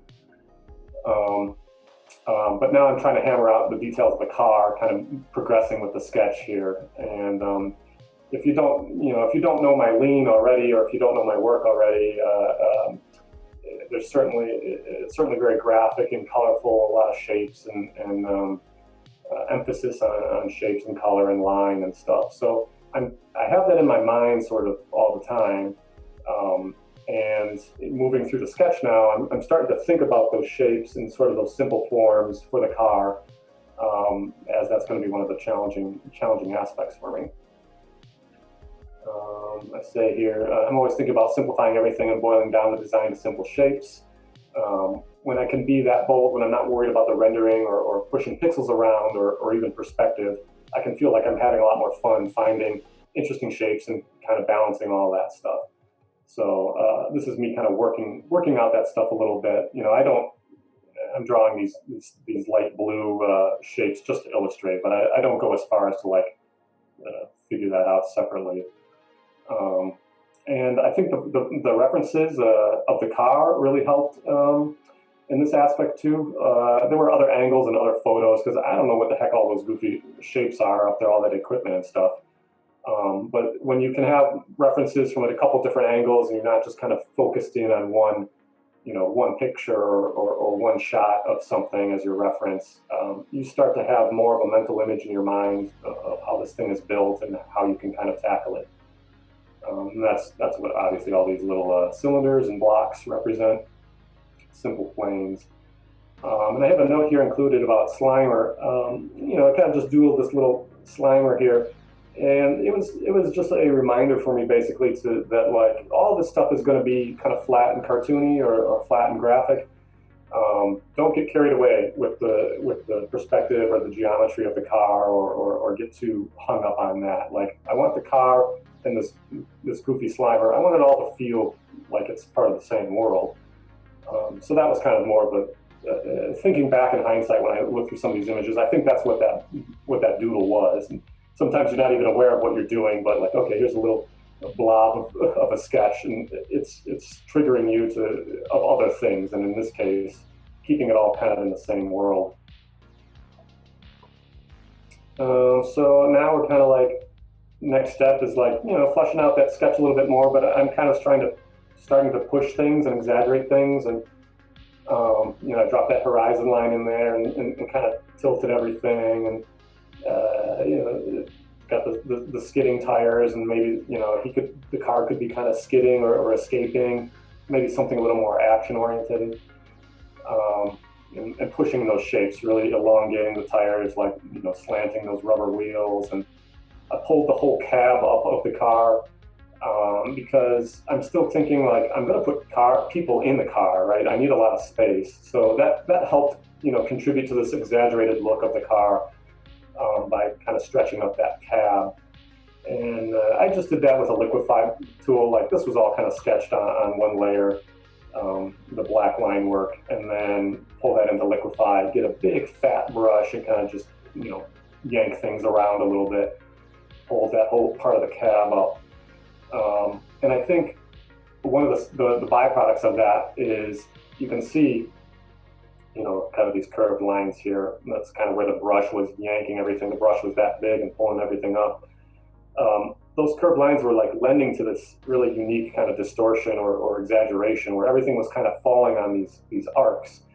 And I especially liked it with these barrels up here, whatever that mechanism is on top of the car, these red tubes. Warping those and kind of just giving an element of style or distortion that was like a happy accident, or like, yeah, I think that's cool. Something that I kind of wanted to maintain. I remember thinking that as I head into more progression. Let me see, do I have any other notes here? Yeah, I think that's about it. Yeah, mixing and matching different parts. I'll talk about this a little bit more too. Is like, I think this is where, and this relates back to our conversation too about experience. Like, I kind of know what I can get away with, and as I'm talking through this process, like, I have some experience with this stuff, so I'm not so anchored to a particular composition or an idea quite yet. I'm kind of building up on this singular vision in my head, and I'm not working for any clients or anything, so I'm not sort of exploring a lot of options. That's totally cool, and I think you should do that. Those are good things, and work that out of your system. I think with experience, you start to just feel right about a particular way of working, or you feel like you might be able to get away with something, or you feel confident in your approach. And so in this case, I feel connected to Ghostbusters and some of the characters enough that's like, yeah, I might not have to do a whole lot of exploration here, or maybe your reference is just really good, and that contributes to your confidence. But moving on now, it's like getting those characters in there. Let's see what the difference is. Yeah, I got the car kind of skewed here the other way on the ground. Fleshing out those wheels a little bit more. Now you can see I'm putting people in the seats in the cab of the car, making sure I got enough room for that. I needed to start feeling out the rest of the image layout. And when I plopped the four of them in there, it didn't really help me with the overall image. So yeah, what I'm saying is I got the car and characters in there, but I'm still not really thinking about the whole composition so much. I'm building up to it, and that's where Marshmallow Man comes in. You got the horizon line in there. Now I'm sort of filling up that space of the page and kind of building a composition here. And I think once I got the Marshmallow Man in there, Stay Puft in there in the background, that influenced what I was doing with some of the characters down here, in particularly Egon and Slimer, where I had Egon facing the left. He was kind of anchored right here next to the car with his EKG meter out, just doing whatever. But once I had the Marshmallow Man in there, it kind of made more sense if I flipped in and maybe he was kind of measuring the whatever of Marshmallow Man, the paranormal activity with his EKG meter. So maybe he's kind of directed towards him, and that gave me reason to make Slimer sort of pointing up at Marshmallow Man as well. You can see how ideas are morphing a little bit just in the early stages, trying to hammer it all out, trying to put it all together. It says here, I made Slimer scared and pointing. I'm sure I was imagining city buildings in the background as well, but I didn't even bother doodling those rectangles. I'm really feeling out the composition as I kind of move forward and just tackling things that I see as problems as I go. I did have the idea at this point that like, oh yeah, I got this bigger composition now. I got Marshmallow Man, I got the car in there with the characters. Um, Maybe I really start to flesh out the sides with these mobs of monsters. And I think I felt pretty overwhelmed at this point, just being like, this is a serious illustration now. Like, one character is enough, but you got four characters, and you got a car, and now you got a big Marshmallow Man and like mobs of monsters on the side. Like, to me, that's what the image, it felt like that's what the image needed as I'm feeling it out. And then it's a matter of like problem solving that. Like, how am I going to do this where I don't drive myself crazy, or make it graphic or stylized so that it all kind of works together. On this slide here, are you looking at reference yet, or are these just out of your head right now? Like the characters themselves. I think I must have been looking at stuff because I see like some eyebrow stuff with Bill Murray that I don't think I would have picked up on even in this goofy little doodle without looking at reference.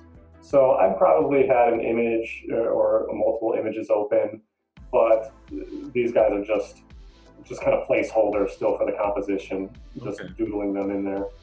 They're great. Yeah. So basically, I think at that point, I felt like confident in the composition, even though I don't got the buildings in there and some of the other details. I'm feeling good about getting the characters, feeling like I can fit them in there, just feeling good in general. Like, I think for me, it's just about feeling confident in going on to your next step or moving forward. So having said that, like I moved into painting the actual car shapes and figuring out all those sort of details. And I just for comparison's sake, like, I think the car feels pretty similar to the sketch. I'm not, it's just more fleshed out. Like, I think the proportions are there. Some of the details are now added and such.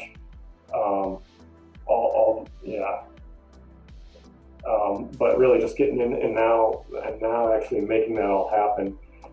Some of those specific notes relate to, the brushes and the layers and things.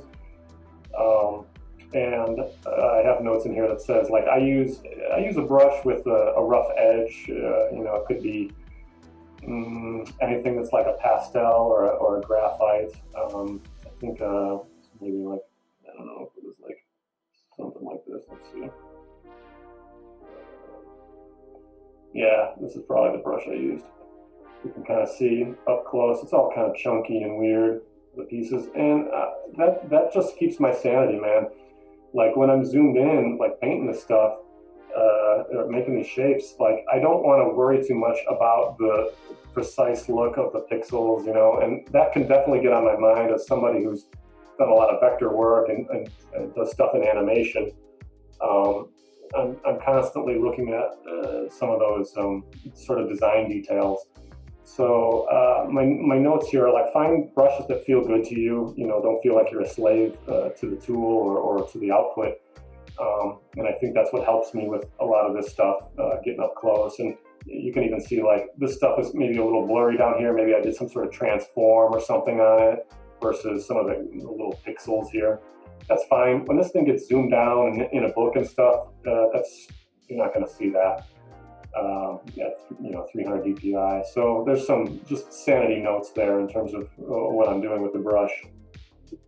And then all of this stuff is really just as separate as I can make it, and putting in all these pieces into folders, keeping everything as separate. I feel like I like a lot of that control. Never knowing what I want maybe to size up or change or whatever. And I think this comes from a graphic background as well, messing with flat shapes and design. Certainly there's people that paint, and Tony, you may be one of them, illustrating and like kind of all in one layer and pushing paint around and rendering, something with a lot of form. That's just not something I lean towards or work in that regard. And I think even though it's simple stuff that I could maybe get away with on one layer, I still like just having all that control on all these folders and such. Yeah, color has always been I think my biggest weakness. We actually have a question in the chat from Sarah. Sarah's wondering, how do you figure out your colors? I'm terrible at figuring out which colors to use. I don't have a good note about that, other than more sort of experience, I guess.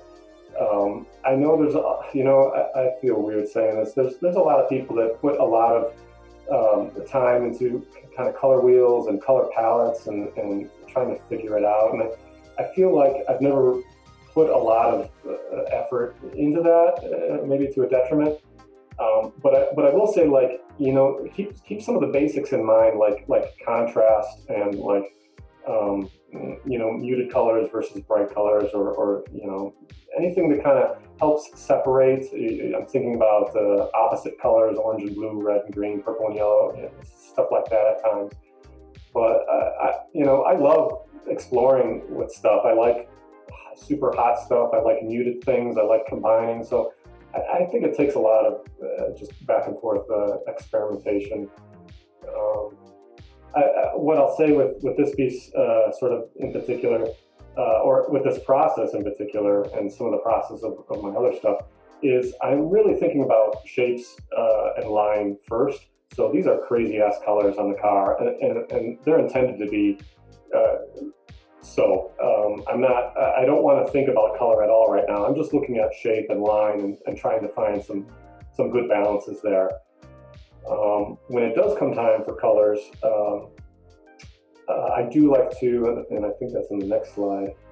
At least I talk about it a little bit. I use a color color overlay layer style on basically everything.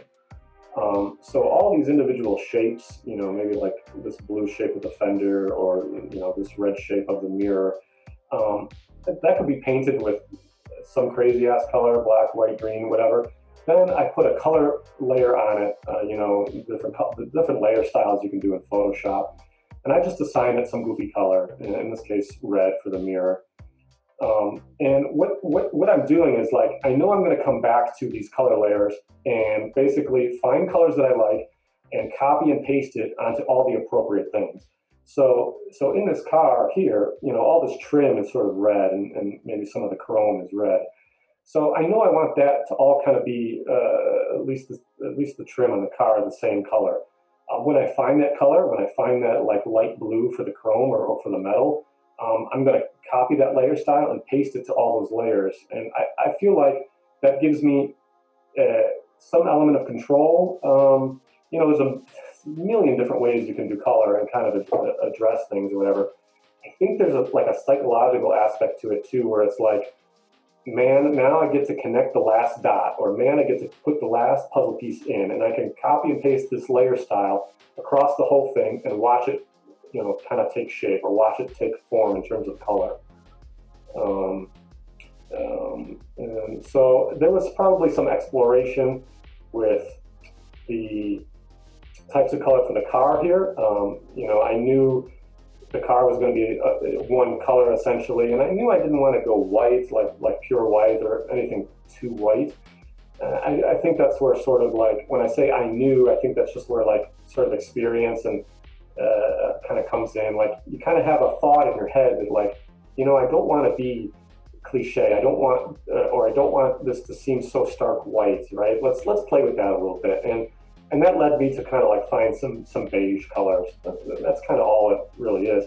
Once you get one color down, and I think that's probably what I found first on the car, is that beige color. Now you can play off of that, and in some regards, there's a little bit of yellow in that white of the car, right? So we got primary colors going on here. When you look at the car, you got blue in the lights, you got yellows in the lights and the license plate, a tinge of yellow in the white paint of the car itself, and some hot reds elsewhere, some stripes and warning messages, the logo, So, taking a simple thing like the car itself away from everything else, it's kind of being developed in its own maybe vacuum, I guess you could say. But you're trying to play those colors off against each other and just find some interesting color combinations. In some regards, some of the stuff might feel a little hot to me now in retrospect, or maybe I knocked them down by the time I got to the end, some of the hot reds. But it's all a big game of sort of playing and feeling what feels right to you, I guess. Yeah, and also if I could add to that, I mean, responding to Sarah's question, there are some artists whose works are more line driven, and color becomes somewhat secondary, Right. or movable. And in the end, if it's not harmonious, if the colors aren't harmonious, properly crafted, it almost becomes irrelevant if that's not the artist's main source of style and sort of like pop in their art. So like, for example, Sam Wolf Connolly's sort of lead guitar solo in his work is the value application. So in this case, we're talking about Bob's work, the stylization and the exaggeration of the forms and the characters are like the lead guitar solo. So, if you're looking for more like color theory, and I know that some folks are, they get turned off by the idea of, artists not having specific formulas for doing things. But, and I understand that perception, but a lot of what we do and a lot of what I do, and I imagine what Bob does, is free form application of media. George Pratt is actually somebody who's been doing a lot of this in Procreate. I've been doing a lot of it in Procreate. It's just let's start the drawing and see where it ends up. It's such a great thing to pursue in your own personal time. Although I'm not arguing that classes and courses and content regarding color theory isn't important. Good. It's good just the way that foundation studies is important, like drawing from observation. Absolutely. But at some point with illustration and animation, you kind of have to navigate away from those principles a little bit in order to showcase originality, in order to showcase something different. It's kind of like asking Jimi Hendrix, to describe the overall mechanism of his performances. It's so much more than just basic color theory. But if you are looking for more concrete explanations regarding color, James Gurney's book Color and Light, Painting and Light, right? Yeah, for the realist painter, really carefully crafted and super researched study on color and light in painting. So I would highly recommend that as something else, an alternative resource as well, Sarah. Yeah, I have that book actually. That's good stuff. So yeah, go ahead. Sorry for interrupting. No, please do. Awesome. I love the interruptions. So like, talking about color, and I think another thing I'm pointing out here is just sort of the efficiency stuff or smart objects. With these lights, you can see that they're kind of shared throughout. And there's some time-saving things there. There's some pros and cons to that stuff. Obviously, I think that works with the color stuff. I think that's probably what I was thinking here. Is like, well, once I get one object kind of figured out, it's going to propagate to all the other objects. It's all the same smart object. So if I'm fooling with different colors of metal or different blues inside of the light, once I get it feeling good, it's gonna work for all of them. I think that was my thought here. The downside with that is like, it can feel very cut and copy or cut and paste, samey for some of the stuff, where it's like, especially for digital art, that guy just copy and pasted that thing multiple times, right? He didn't actually draw it again or whatever. But I think with some variation, right, I'm skewing things. I got some wonky perspective going on, and I'm making some subtle size changes in all these headlamps. I did have a variation version here, which looks like it's kind of center or smaller in the middle that I'm using for some of these other lights, and then one that's kind of bigger. Those things I think help keep it away from feeling too samey or cut and paste. And then stuff like the license plate and the logo, like I drew that stuff flat first. I drew it in a nice square canvas or whatever, and then warped it into perspective or warped it to kind of fit the car. As a non-destructive smart object, I can kind of warp things around. It's not going to get too blurry or pixelated as I'm playing with it. Just technical, things there that you kind of pick up along the way. Let me see, do I have any other things? Yeah. When it comes to color, it's a big fun game of trial and error. So that's what I said. Lighting or mood, hue shifts. Yeah. So here the car is practically primary colors: metal blues, lights blues, and yellows, red details. I might blot some swatches on a layer for eye dropping, like trying to feel out colors.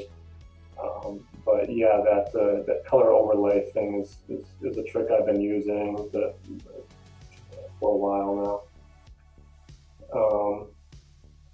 I guess the next step is characters, huh? Is that where we're going? Yeah. So yeah, now just do the same thing for the characters, right? It's that easy. I think stuff like caricatures and celebrity likenesses is a fun challenge for me. I don't think I'm like great at it or anything, but it's a complex thing to try to boil down, a person's likeness or a complex thing, even a machine or an object or whatever. Boil it down to simple shapes. It's coming back to that graphic nature that I have in myself or whatever. I just like that thought or that challenge, trying to boil things down. So I say Bill Murray and Dan Aykroyd, which this guy and this guy were the toughest guys because they're relatively plain looking. You got darker skin on Winston, and Egon's got big hair and glasses. So those guys are going to stand out. That's fine. So these two guys were trickier challenges, and I did pull up all the reference I had for these guys. Looking at a bunch of images of Bill Murray, kind of trying to figure out what simplifies his shape, or what defines him, not his shape, but like what defines him and his characteristics. And I think for him, it's really it's these slopes on his eyes. I don't know if you guys can see that. These lines here are very, very pronounced, very sloped. And I think that's what I was trying to go for in the illustration. I know he does some funny things with his eyebrows, so I was kind of trying to do that a little bit. He's got kind of like a pierced, what's that? Yeah, like I don't know, lips put together, kind of puckered maybe a little bit. I've seen him do those kind of faces. It kind of made me think about his lips a little bit. You're trying to capture some of that. Like I said, I don't think it's like anything too stellar. I think what I had working for me in favor is that everything is so identifiable in Ghostbusters. The Ecto-1, Marshmallow Man, Slimer. There's no question who these guys are, even if you can't draw them to save yourself. And I had some other things here. So here's Egon. He's got that big fluff of hair, right? Perfect round glasses. Really simple stuff to caricature. There's his EKG meter. Looking at those little colors and lights, trying to capture that from the reference. Here's some more of Winston. I think, yeah, this one was great. Even though he's much older in this picture, or all these guys are different ages, you're still trying to find what embodies the person. And regardless of age, I think it can kind of help. There's some Aykroyds. He's got a big forehead here, kind of a big coif of hair as well. Big distance between his nose and his mouth. I tried to emphasize that. Fun things to kind of analyze and see if you can kind of pull out. So I did a bunch of sketches for that. I tried to find those actually. I think they got lost in the process of simplifying layers. But that's kind of the thought behind it. One thing that's really great too, if I can interject, is that Sure. What's really fun about Ghostbusters, it's something similar that's interesting about a group like the Beatles. You're looking at a group of people. It's not just Bob drawing one portrait of Bill Murray. Perfect. Exactly. Yeah, there's something my landscape professor told me once in college, and he said that if you put like a line on the page, it's just a line. But if you put like a scribble on the line and then a stop sign in front of the scribble can become a car. Yeah. And so in there, you kind of, it's the other items that are helping you to make the assessment of like, oh, okay, this is Bill Murray. Okay, this is Ghostbusters. So the Ecto, everything that's surrounding the characters gives you the clue that these are together as a unit of these characters. So it's really allows you to stylize even more than I would have the bravery to do personally. So I think that's really cool how all of these characters read so well together, uh, Yeah. with their corresponding elements. Yeah, exactly. I don't, honestly, I don't think I was completely aware of that going into it. I just think that worked in my favor too. Like, oh yeah, there's so much other iconography here that's helping me figure it out. But I did have that same thought when I was reviewing this PDF. Like, you could pull any one of these guys' faces out and just put it on a blank white sheet of paper, and you couldn't tell me that that's Dan Aykroyd or Bill Murray per se, without all this other information. You know what I mean? For Um, sure, of course. And so I think Slimer was just getting hammered on. I don't know too much about what was going on there. I think I'm trying to see what pretty lumpy, pretty goofy looking. I think I had some idea of like Adventure Time or some sort of squishy shape. I like the idea of these teeth, like this round shape of the mouth and the teeth just being these kind of almost like tombstones or whatever. You've probably seen that with characters or cartoons before. Those are the kinds of details that kind of get hung up in my mind that I do want to explore. Like, oh, I have a thought for Slimer's mouth, and it's this. And now I'm trying to capture that and fit it into the rest of the image. Playing with shapes and proportions, I think I thought it would be fun to squish his eyes and nose down and be very small. Just some thoughts there. Oh, a good note here is in this last paragraph. If you saw in some of the earlier concept images, this one, Winston here in the car, he was like, I had an idea for him to be like pressed up against the glass, like maybe smashing his nose or cheek up against the glass, looking out like, kind of like a kid or something on Christmas morning, whatever, up against the glass, just kind of being in awe of what's going on. And that was the idea, and I thought that worked well enough. And I think I don't know if I showed a buddy this or if I had it actually fleshed out to that point. But his note to me when I showed it to him was like, Winston looks like he's in the back seat, like literally, like he's not a real Ghostbusters.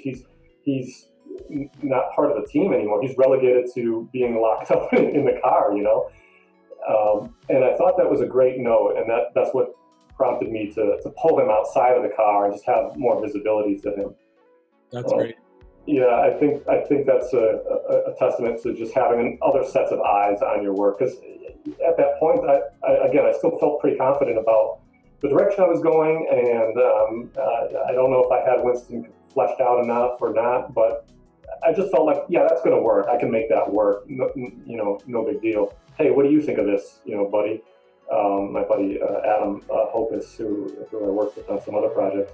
Yeah, so some genuine feedback there kind of like helped me see that, in hindsight. Oh yeah, I'd like Winston sticking out and kind of being, having the same amount of screen time or whatever, however you want to describe it. So onto the ghosts and such now, onto some of the other details. I remember in some of the earlier slides, there was that overwhelming thought of like, how am I going to tackle all this stuff in this mounting illustration? I felt like I was just giving myself more and more to do, maybe for the sake of just doing it. I felt a little bit unsure about that. But I think once I got into it, I doodled those little monster shapes along the sides, and I think they were pretty light in color, if you can see over here. I think that helped me confidence-wise, be like, yeah, we can do this. So the whole plan here was just thinking of these monsters, this mass of unintelligible monsters as shapes, and thinking of them in layers of sorts, right? You got this kind of light pink layer, and then this other pink layer, purple layer, blue, this kind of more magenta layer here. And I think that kind of comes from animation and sort of background design, where you sort of think of things in layers, background, midground, foreground sort of layers. And so something as complex as that, maybe you have overwhelming feelings of like, how am I going to tackle the perspective of this? Or how am I going to tackle all the detail in this particular element? It really just goes away when you kind of think of it in terms of shapes or masses or shortcuts in some regard, but I think that's what gives it some sense of style or graphic quality. And I think that's kind of what I'm illustrating here with these goofy blue lines. Is like, some simple kind of elementary exercises like, do these scribbles. Can you turn that into can you turn that into a model of monsters? And if you can, what are those shapes that might be best, right? And I went with these kind of lumpy, squishy shapes versus something sharp or angular. And then you kind of sprinkle in some little details to help flesh it out, like eyeballs or tentacles or wings or whatever. And I think that's kind of enough to get you the impression that there's this swarm of even gelatinous beings behind these guys. I love how squiggly and squishy they are. It just further enhances the idea that this is a family thing. It's conducive to children. The ghosts are ghosts, but they're not really like life-threatening, or at least the majority of them. Right. Yeah. I think that's probably drawing on some animation feelings there too. Thinking of things as cartoons or not so violent or scary. I can even see these things just pulsing with animation, right? These layers of characters or monsters just undulating like this encroaching mass. It would be pretty fun. My buddy Colin was one of the first people who pointed that out to me, the design of good versus evil. He's a big fan of Star Wars. He used Star Wars as an example, where he pointed out just how all the Imperial ships are these angular, jagged shape designs, and the Resistance are all really fun, rounded shapes. And then I just like went down the rabbit hole of like, oh my gosh, the genie in the Aladdin and in Aladdin and Jafar, this looks like he could cut you with his chin, and just kind of realized all of that very quickly just by that example. So I mean, this is very much so mirrors that conversation. Yeah, shape language there. That's exactly what that is. Yeah, I love it. Let's see, what else was I talking about? I think for those ghostly monster things, I came up with a new palette and thought of them in rows or layers, just to go back to the color a little bit. I think the overall thought with those is just mute them, just tone them down a little bit. I love bright colors, and I love there's a lot that's pretty bright and sharp here. And even these guys, the monsters, probably could have been kicked down even more. But you can see how they're mauve and like these off purples and pinks, right? So just trying to play them back a little bit. That's kind of the thoughts there with color. Around this time, right? Or I was still thinking of the overall composition, right? I know Marshmallow Man's got to get in there. I'm leaving space for him.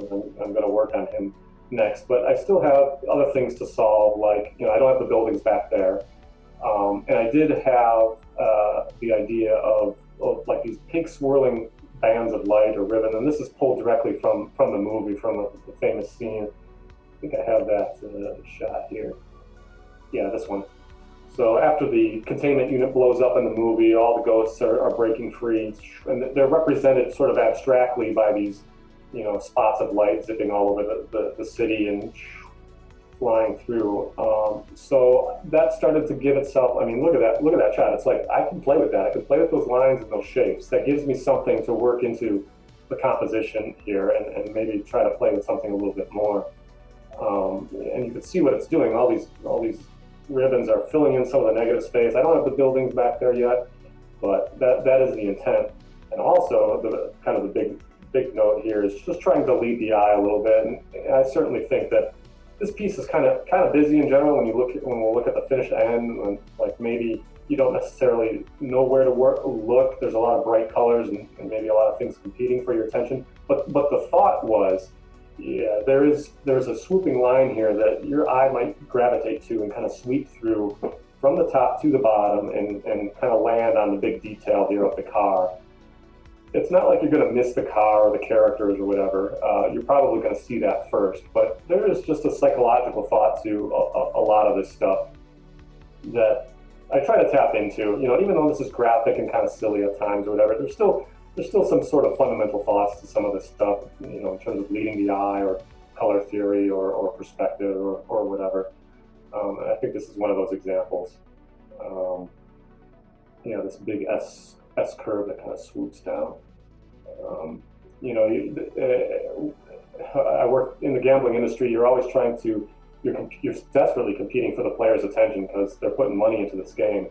So there's an element of like psychoanalysis, like microsecond type stuff, like the process that your brain goes through when it's looking at a piece of art or doing something in a game or a sound that it hears, right? How is it resonating with the person? And maybe it's my background or whatever, but I think that all kind of contributes to a final piece or to a piece of artwork. Kind of wrapping up here, like getting into Marshmallow Man now. Yeah, I got some other textures and effects in the vehicles and stuff. Slowly kind of adding to it. So yeah, Marshmallow Man now. He wasn't so hard to do or anything. I think I had a note in here that like I started with his hands because typically hands and faces are the hardest things to do. So I think I approached a lot of this whole illustration as like let's get the hard stuff out of the way first. Do the car, characters, Marshmallow Man, monsters. Everything took some level of problem solving in my head. So just kind of tackling that stuff one at a time, constantly trying to feel like, yeah, I'm going in the right direction. I don't want to leave anything up to be like, we'll do it in post, right? I don't want to leave anything to the end, like I'll figure that out later. It was always sort of feeling comfortable about moving on to the next step first. Stuff can still look loose or weird, but having that internal confidence to be like, yeah, I know I can hammer this out, rather than like, I'll hammer it out later. So Marshmallow Man, I think just looking up a couple references, I think my thought there was like, I had this image of symmetry and him being underlit in my mind from the movie, and I think this top picture pretty much captures it. They tell you to kind of stay away from symmetry in art and animation and stuff, but this was like one situation where I almost tried to mirror the hands directly, and that's just kind of how my brain thought of him, that pose. And then just trying to get some underlight here and casting some shadow. Pretty nothing too crazy. Pretty standard stuff, I guess. I knew I wanted to give him an underlighting. No reference finding that. This was from a Genesis video game. I thought that was funny. Even in low pixel form, they were trying to capture that underlit look. And then, talking about buildings and some of those last little details. Those rectangular buildings that's more sort of just shapes and sort of almost abstract stuff. I probably looked at this image for some of those rectangles and stuff. Kind of always looking at reference. And I think one good piece of information or one piece of advice that I got that I hung on to me from high school from my art teacher, Mrs. Bogue. She always said, "Don't draw what you know, draw what you see." Meaning like you've probably seen millions of buildings and millions of cars and trees and all this stuff. You think you know what that looks like, really. And I think it's personified here in my graphic style, where like these really are just rectangles, man. There's nothing too crazy about this stuff. But even then, I feel like you could just make the mistake of like slopping in some rectangles and saying, like, yeah, these are buildings, right? So I guess what I'm saying is it still pays to look at reference even for simple stuff. You're going to mix up the different shapes, the variety of shapes and how they're layered if you're kind of looking at some decent reference or some good stuff. I think that's kind of fascinating as somebody who appreciates design and loves design. It's like, we're only talking about a simple assembly of rectangles and squares here, man. Like, you can do some cool stuff with just simple shapes. And then building up those ribbons, right? I was kind of looking at this image again. or how they might have treated the glows and some added qualities, and got some sparks and little bits of monster particles or whatever those are. These are probably lens flares that I painted by hand or drew by hand and then set to an overlay mode or an additive mode, just to get some of that glow on there. I think the biggest color decision might have been that sky, like this weird green sky that I just felt like, I don't have enough green in this image. So there's some more color theory for you. I think that's about it, really. Kind of pull it all. This was the final image. You can see I got some texture at the bottom, some for the asphalt. Just fun little bits. It's great going in and just kind of like, with your brush, just specking out a couple dots here and there and trying to find some nice balance to it all. And how much is too much, speckles. Oh, one other thing, I'm not sure how easy it is to see, but there is an element of like a gloss kind of texture that I dusted over everything. You can kind of see it more easily in the Stay Puft's bid here, or the ground texture a little bit.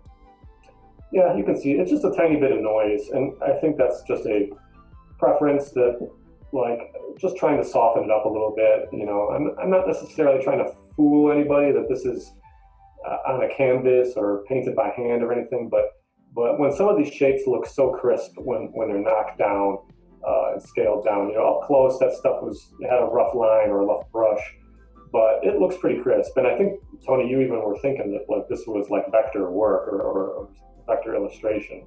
Yep. So yeah, taking that edge off a little bit was just a preference that sometimes I'll do in Photoshop, and just kind of dust some of this texture or a speckle brush over most of it, or some of the dark areas. Yeah, I think that's kind of it, really. That's fantastic, man. I mean, you just mentioned, adding that kind of salt and pepper over top of the finished image. The textures, the noise. I think this is something to talk about. I think it's things like this that slowly elevate your game over time. They elevate your finished pieces, which make them stand out over pieces that you may have done 10 years ago. And I think part of that recipe, and I'm not sure if you agree with me on this, is just how quickly you're able to finish an image. This is actually something I noticed that since the pandemic's been going on, I've been like kind of falling asleep to Bob Ross these days. Mm-hmm. It's like super therapeutic to listen to Bob Ross. And I've watched a lot of his earlier episodes, and you can see, if you've like watched enough Bob Ross, that he becomes much more confident as the series progresses. I mean, there's like a ridiculous, like thousands of episodes, I think, of that show. And in 20 minutes, roughly 20 to 25 minutes, he finishes a painting. And it's really impressive how he does it. And then you start to see him sort of rushing the paintings at the beginning of the series, where he even gets to a point where he doesn't have time to sign it. He doesn't have time to do something extra. But then as the series progresses, you see him having extra time on the show to be able to do, add the salt and pepper texture, whatever he wants to do. That's funny. And I think that that's something that I've experienced as well, where it's like, when I first started working for like the New Yorker, I would be up all night, like not getting a good night's sleep and turning that thing in like almost at the cusp of when it's due. But then you start to master your own process, as Bob has been saying, like over the years, you start to really understand how it is you do things, to the point where maybe even just 10 years ago, you wouldn't have thought to add the texture, and you would have looked at this and be like, this is finished image. But now you, as you've evolved, are now like, well, let me add this, let me add that. And I think that time is a huge factor when it comes to that. The quicker you start to finish your pieces, the more time you realize you have to play with it, the more leeway you have between your deadlines. Yeah. I think that's something that's really important about that last bit that you spoke on regarding the texture and the noise. So yeah, man, fantastic process. Thank you. Did you take any life drawing classes in school, and do you still habitualize the act of drawing from observation? I certainly did in college, and I really did enjoy it. We were sort of forced or encouraged to use ballpoint pen in life drawing, so nobody could be fussing about going back and erasing and making mistakes and whatever. And I really gravitated to that. I thought that was cool. I liked the challenge, and I liked seeing if I could build up, ballpoint pen strokes on newsprint, right? Definitely fun, and those were like 3 hour classes at times. And then throughout, professional career or working, there were definitely times where we'd have models come in and do life drawing sessions and stuff like that was fun. I often would do stuff with color erase pencils on like animation paper or whatever, just really rough and loose. Yeah, they're always good exercises. I can't say I tracked down or like explored on my own, outside of work, much like drawing by observation. But it's in the moment, it's certainly fun. It's something I like to do. Um, and to kind of expand on that, and maybe I'm recalling like my early years in college and stuff, and this is kind of a big point with me too. Um, Getting into school, that you get for us, we got our kit. Here's your compass, your protractor, your whatever, your ellipsis template, and kind of all these gimmicky artist things that they give you. A pack of pencils, and one of them was a sketchbook. Came as part of it, like a hardcover sketchbook. And in some of those early classes, they were the motive was just to get kids drawing every day, right? They wanted you drawing in that book every day. They were hammering into you, like this is how you're going to get good at this. You got to do this every day.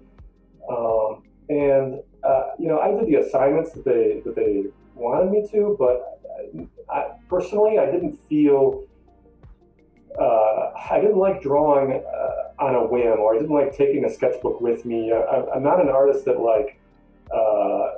has an idea and has to capture it, or it's going to fly away. I got to get it down, now. And I'm kind of connecting this to life drawing a little bit. So like for me, for observational drawing, but so for me, it was like there's always kind of a time and a place. Like now I'm in the moment. Now I feel like doing a piece of art, or now I feel like I'm creative. And certainly that can work against me, or people that feel the same way when you're in a corporate environment, or when you have a day job. It's like, hey, you have to be creative 8 hours a day. It can be difficult. But it wasn't anything that I ever like subscribed to just personally, and I think that from those early days in college, I think that just kind of carried over into life drawing and into the workplace and stuff. Like, I really have to make a concerted effort to come to your life drawing session, and I enjoy it. But I might not be, in the mode or feeling creative, all the time. If that makes sense. I'm exactly the same, my friend. I mean, and Cool. I've found to have that more in common with peers than I ever realized. It was actually something I didn't talk about too much because Mm, I was a little embarrassed by it. I thought it was always supposed to be the cool thing to always have your head in a sketchbook, yeah. and so it was something I didn't brag about all that much, but it's something that I talk about pretty freely now. I mean, we do this for a living, so I Yeah. always look at folks who are on vacation or like in Hawaii or something, and they're in their sketchbook. What are you doing in your sketchbook? You should Yeah. enjoying Exactly. the landscape and all this. So I mean, yeah, it's the same for me. I think that it's kind of the same. I think career wise as well, at least in my perspective. Like starting out in illustration was really hard to do. It's like starting a business is really hard. Maintaining a restaurant that just opened is really hard. But once you're in the midst of your career, it becomes a little bit simpler. And I've always made the argument that in the midst of my illustration career, my life is a little bit easier than it was in school. I don't have like 4 projects due on the same day. Right. So I think that there's lots of truth to that, and you can relate that back to the sketchbook. There's a lot of drawing that's you have to start really drawing a lot. Like I used to draw a lot, and now I just don't draw all that much anymore. Even really for pleasure, doing demos in class, and that's enough drawing for me. Yeah, So sure. I think it's a common misconception that you look at a Bob Rissetto piece like this Ghostbusters image, and you think that this guy has his head in a sketchbook all day. Yeah, right. No, not the case. So what is next for you, my friend? Are you planning on joining me in the 30 Years Later show with 1988? What are the what is the deadline for that one? I might. I think it's December, late December, or I might be getting that confused with the P.I.B deadline. But I'm pretty sure that both of them are in December. So So I'll like tell you, 1991, Hook, Terminator 2, Teenage Mutant Ninja Turtles. I mean, it's Point Break. It's a 1991 epic year. yes, I remember now. I remember that list going on. Yeah, I think I did say I'm a maybe for that one, and I know I'd like to do. There's an NES show. Did you see that one? Yeah, I was actually sent all the shows for the year. Yeah, that one is so exciting. yeah. I mean, they're all I may be suffering from the newbie 1988 syndrome, where I'm really ambitious and I want to do all the shows. So that's something that I may have to make that decision when the time comes. But yeah, those guys are really good, man. I've had to apologize to them and say like, yeah, man, I couldn't. I know I told you I was going to do something for the show, and I didn't get around to it. And they're pretty cool. I'm just saying if that happens. But yeah, there's a lot of good stuff. There's the NES one and another one I signed up for. Oh, it was a weird one about the malls. Did you see that one? Yeah, the shopping malls. Yeah, shopping malls. Yeah. That's right. Yeah, I haven't actually responded and mentioned that I'm like on board for any of them yet. I'm just kind of waiting for the paperwork to be sent out and then then I'll make that decision. But again, still pretty new, not really sure how it all works. Well, I can tell you, man. If they gave you the list, like you got the list right from Jensen Karp, yeah, then all systems go. You just let them know basically what you're interested in, and they kind of like put your name and email on a list. Like, okay, these are the artists we have, for the show, and then they'll send out reminders to you. Like as it gets closer, here's your 3-month warning, here's your 1-month warning, here's your 2-week warning. The show, we need it by this deadline, type of thing. Very cool. And it's it. That's all. You have to do the work of like printing and sending it to them. You come up with the price, but when you're ready to submit, they have a special. Like a PDF or like an Excel doc or whatever, where they collect all your information, your name, your address or payment information, and the title of your piece and how many prints you have. You put all that stuff in a little document for them and send it to them. So that's all I do, and then I tell them like, yeah, I dropped my thing in the mail. You should be getting it soon. Packaged up nice. Yep, that was Kyler, I think, mentioned the Excel doc, and so yeah, super pumped about that. So hopefully we'll get to exhibit with each other. Yeah, man. If not in December, someday soon.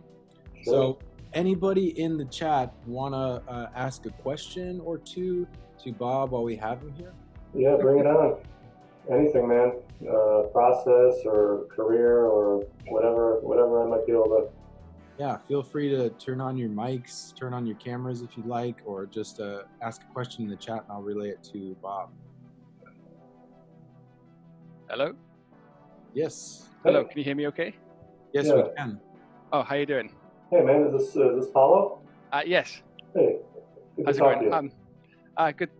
Thanks for the lecture. It was great. A lot of insight. I did have a lot of questions, which you actually you answered quite a few of them actually in the last 20 minutes or so of talking. But there's one thing that I struggle with quite a lot. Is that I find it difficult to focus on one particular aspect of design. And for example, I know I want to design characters more than anything.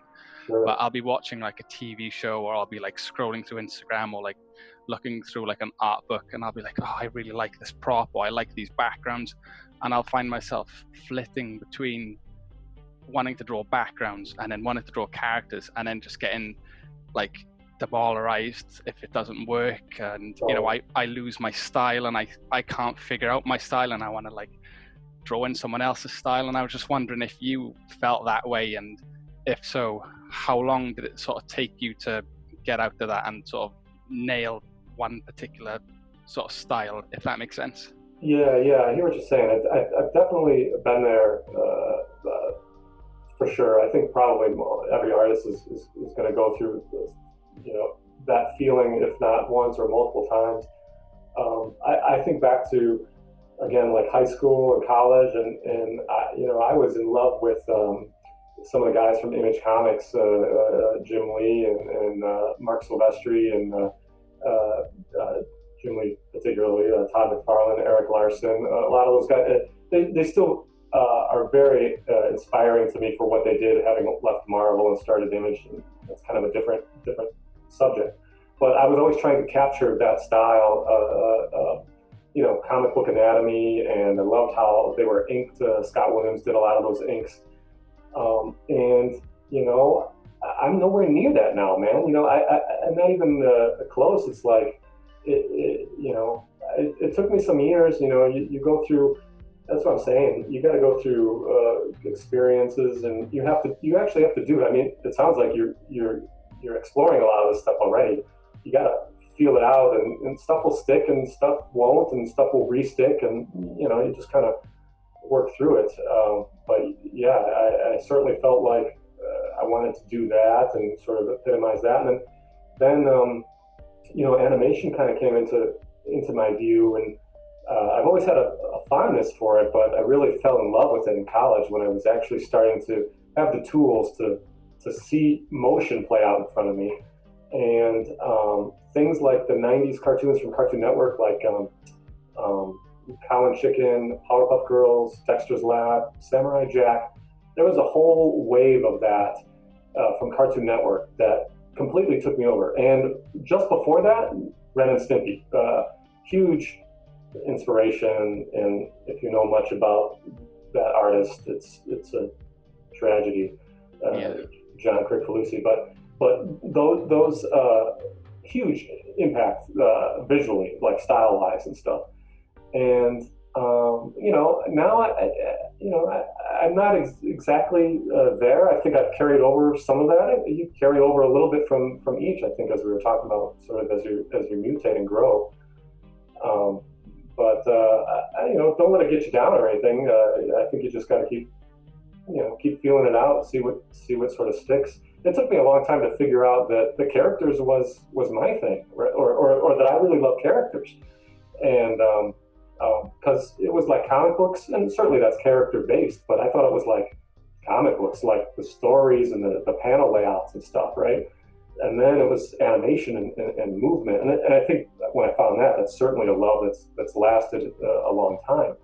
But you know, now designing characters for animation, okay, that's really good, and I have a love of film and video games, and there's characters are the common denominator here throughout all this stuff, and that took years to kind of figure out, you know, to even know that there were character designers. You know, when you're in college, you don't quite exactly, or I didn't quite exactly know that how animation really was structured, and that there are character designers and sort of background artists and stuff, or like how specific or how specialized some of these roles get. So yeah, I don't know.